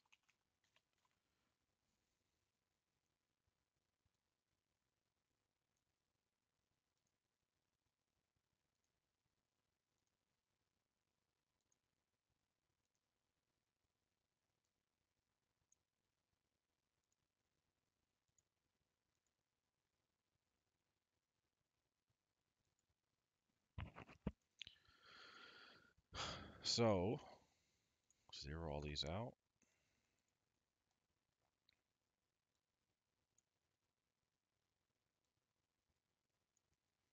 For raise A, let's say they did 500,000 and they're only getting of common shares, let's say they get 5%. We'll give each of these one decimal.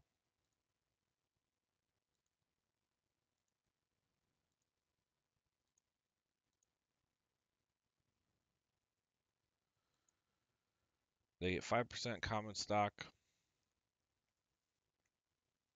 and 0, 0. We're going to do, now this is another thing. If the preferred class has more weight, you're just going to manually input the fully diluted ownership value.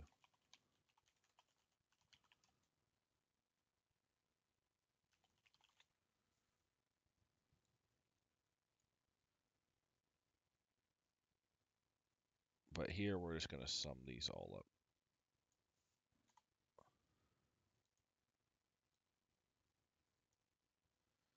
And we'll also have, I don't even know if you guys can see that. No, you can't. Let's wrap the text and move this over.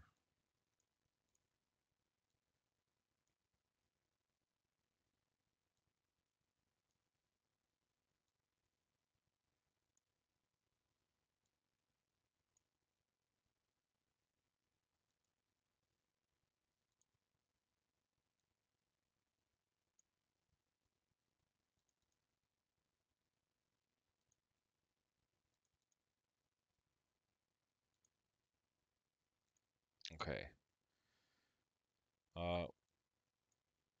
So we need to raise 1.2. We're giving 5% to raise A for 500,000. Let's say we'll give 5% or 3% for 250,000. They're also going to get 1% preferred. And here, let's say these guys are going to get, they had a really low valuation. Let's say they get 10%. So fully diluted ownership, we'll do implied valuation. It's just the amount raised divided by whatever the share they got was.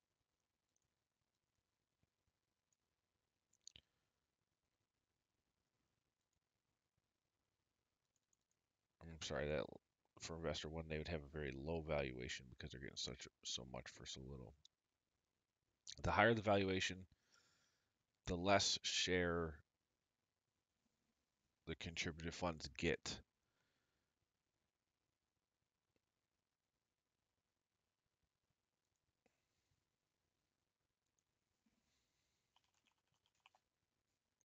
So if you have a very, very high valuation, then you're not going to have to, obviously in the investors agree, then you're not going to have to give up that much equity.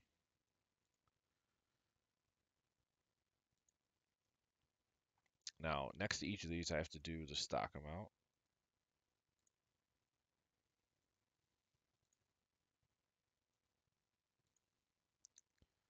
So percentage counts. Number.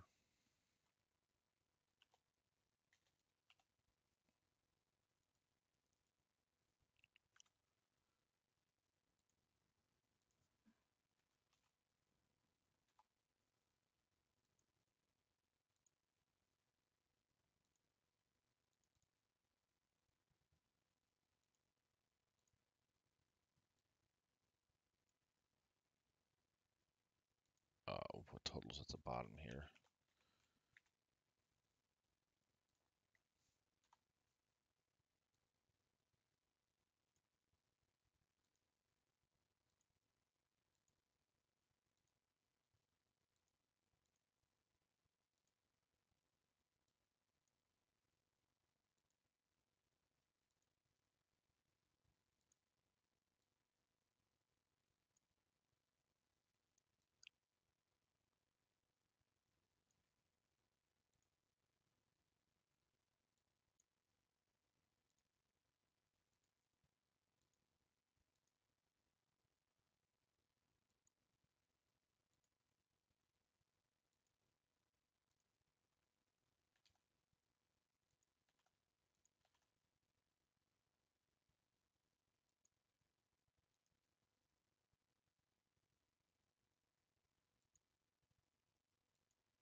Okay, so this is a formula.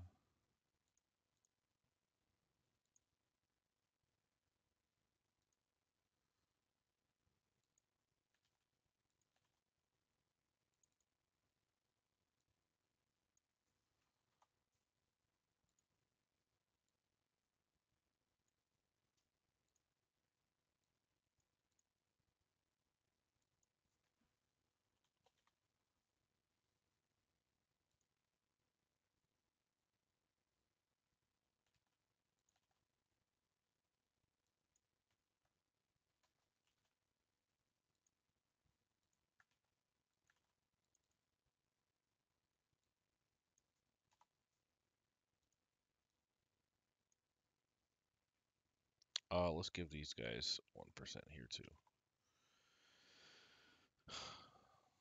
Just so we have some numbers.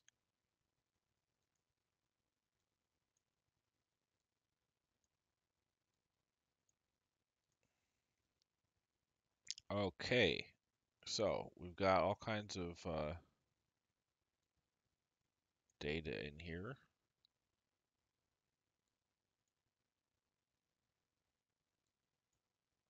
I'll clean this formatting up once we're done with all the logic.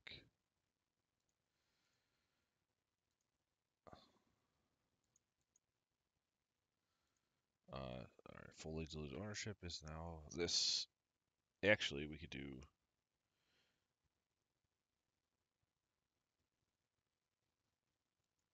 We'll do the. We'll sum up the total shares.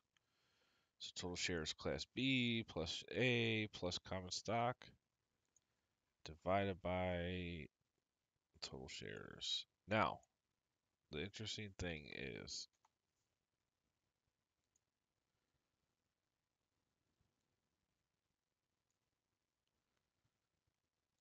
first of all, wait a second. Why is this 3.8%? Oh, right, because it's 5% on common stock, but that's not the total. Now, unless you did 100% here and 0, then the fully diluted would just equal whatever the percentage was here.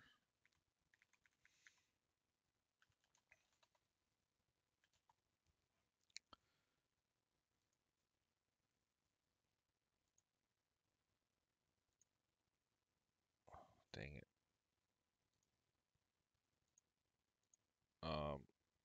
Okay, so fully diluted implied valuation.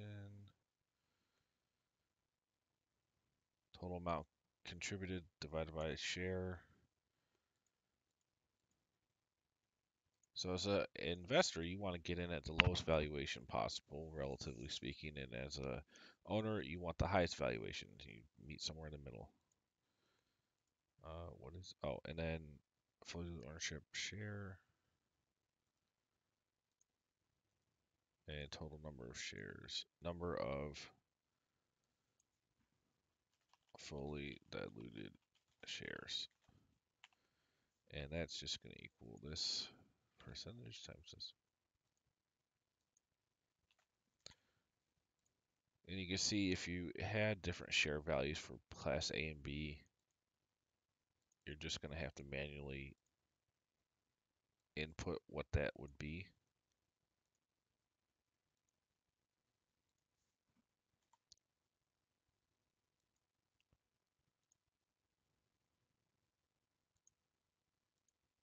Um, let's see. So if Class A was worth double, you would say this 20,000 A is actually worth 40,000. So you just probably hard code in the equivalent value of the 1% into here. So, and you would also then have to say that the total shares are not 10 million. It would be, well, if these were double, it would be 12 million. But at least you've got the basic structure here to get to a final percentage ownership per investor and the fully diluted shares. So here we're going to 1.37 million shares. We've still got remaining amount for owners. So this says we've raised 1 million. We actually need 1.2. So remaining that's going to have to be received from owners is this amount. The remaining percentage stock is, whoops, 1 minus this, 82%.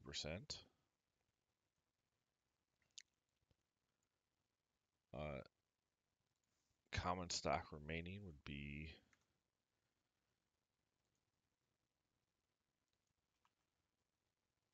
common minus.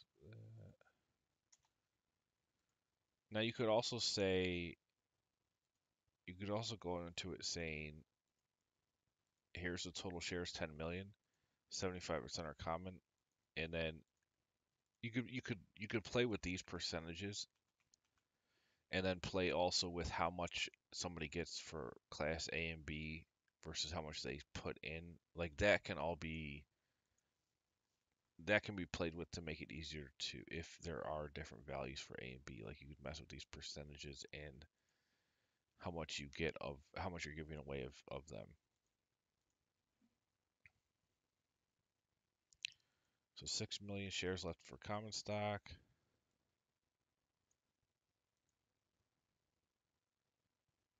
Preferred Class A, you only gave away 1%, so you've got, let's see, how do we do this? So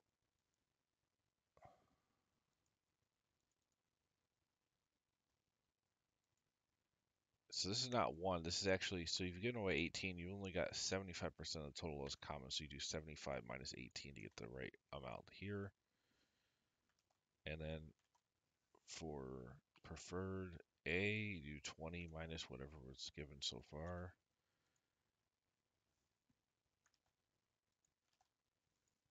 And then for B, again, only 5% available minus whatever was given.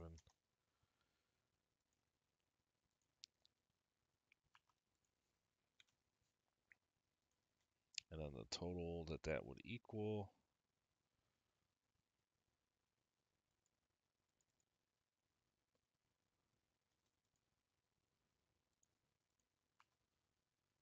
Class A is here.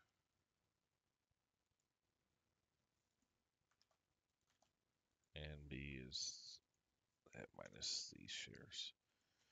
So we got a nice row here to show what's available for after you've given investors all that, the different values.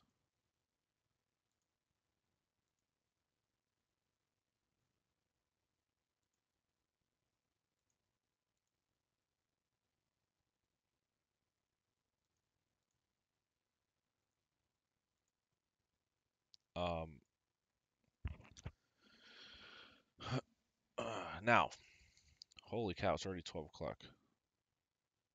That's a 2-hour stream.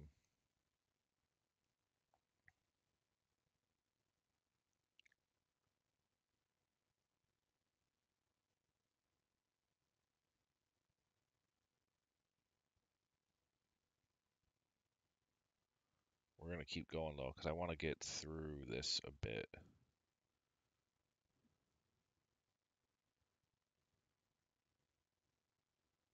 One second.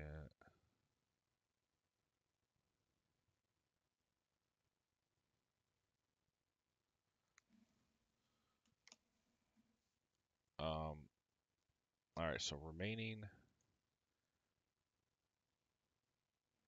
I'm just going to put remaining equity.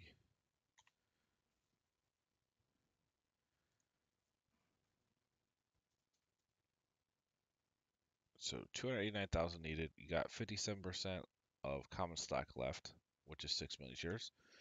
19% of preferred Class A, which is 2 million. 4% of Class B, which is 495,000 shares.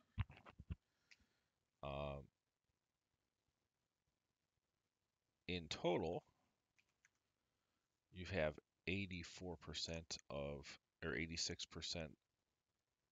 equity remaining to distribute. For total shares, it would be out of 10 million, you've got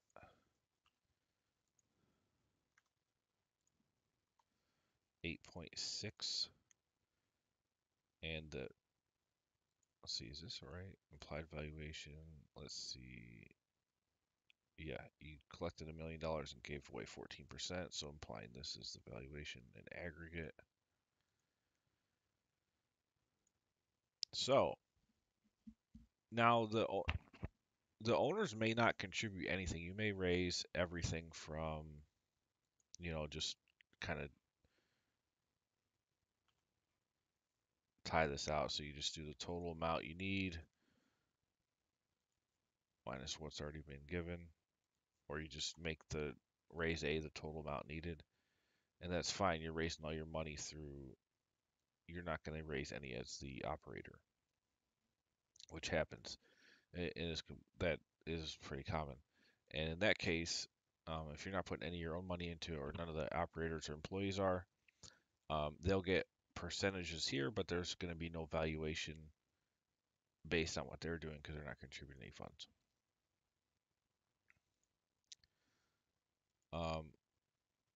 So we've got, how many slots here? 15. I don't know if I should add some more.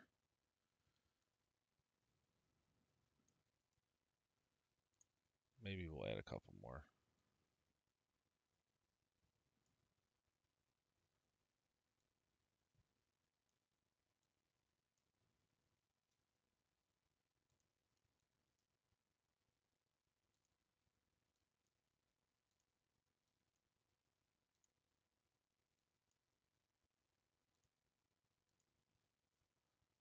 Let's give this a decimal.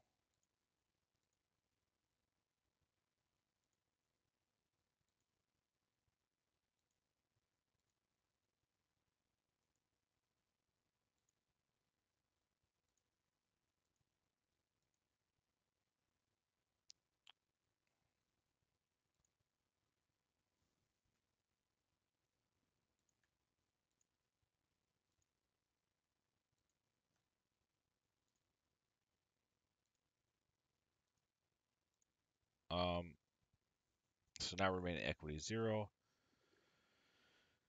Probably should lock this row.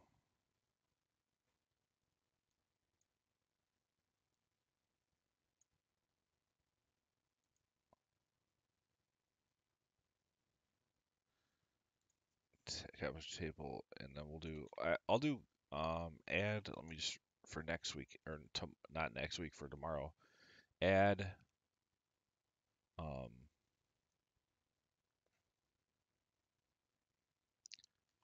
company name input on control tab, and that will be used here too.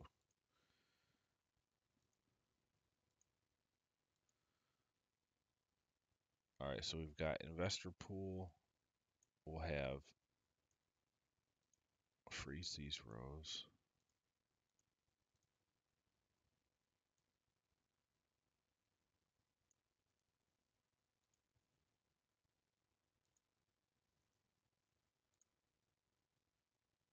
Actually, give me one more row here.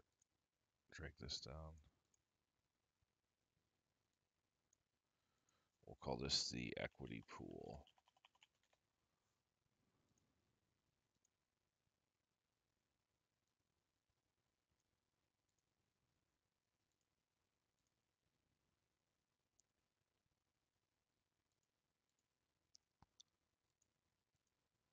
And here's the investors pool.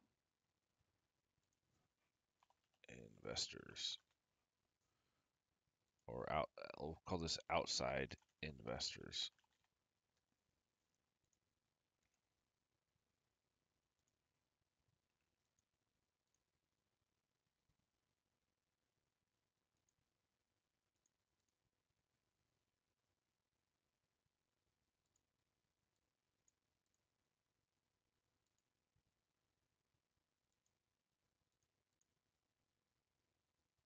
Uh,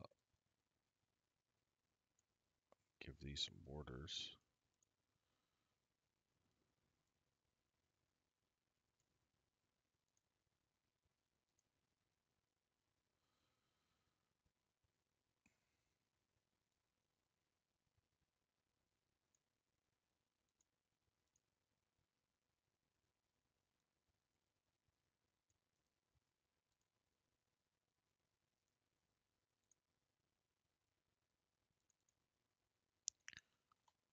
Okay, so we've got the outside investors, and then we've got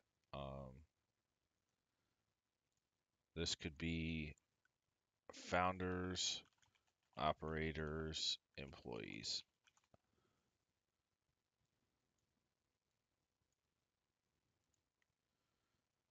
And you can do, founder 1, founder 2, and then just extra slots.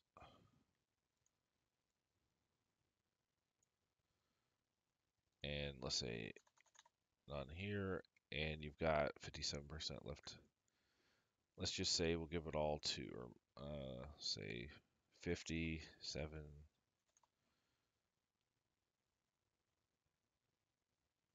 So that should equal the rest of it. 57.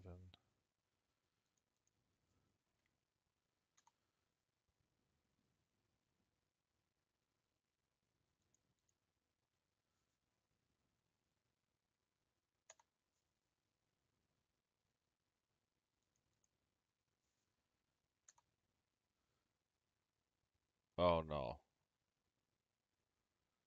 Um, let's see. So if we did 18%, the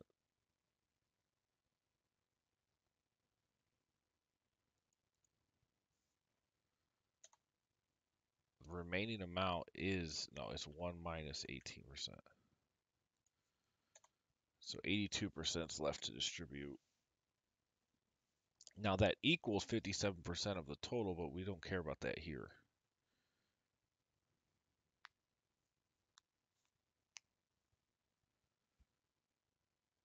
So 82, let's say this is 60 and 22. Now, there you go, 6,150,000, that's the total. Perfect.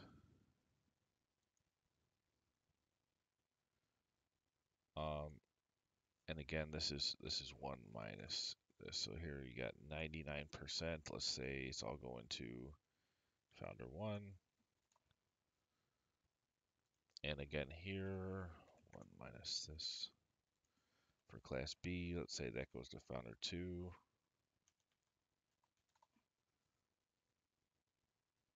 Okay, our numbers are matching up.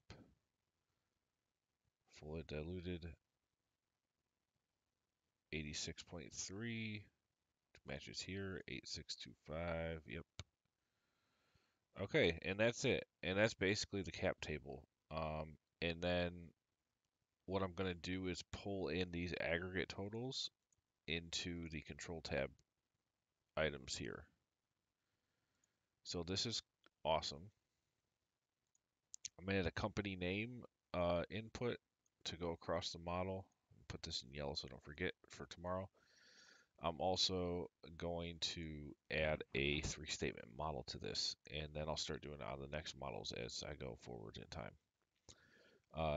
So this is awesome. I'm happy with this logic. I think it's just improving the quality of the template even more. And I'll see you guys tomorrow. Remember, I'm streaming now every day at 10 a.m. Eastern, or not every day, Monday through Friday, every weekday. As long as my voice holds up, that's all I'm worried about. My throat's still a little bit sore from COVID. I had a really bad sore throat. I don't know if COVID weakened my system and then I got a sore throat because of that, but I'm still recovering from that as well. So anyway, don't forget, check out smarthelping.com to get, we got over 100 different financial models for all different industries, as well as tools for ongoing business uses, inventory, accounts payable, receivable, all kinds of things. So check it out. And also remember, I do have bulk discounts. If you go to the financial models tab at the top, I offer discounts by category and by volume, and I offer a site-wide one-time cost to get all the templates that I've ever done.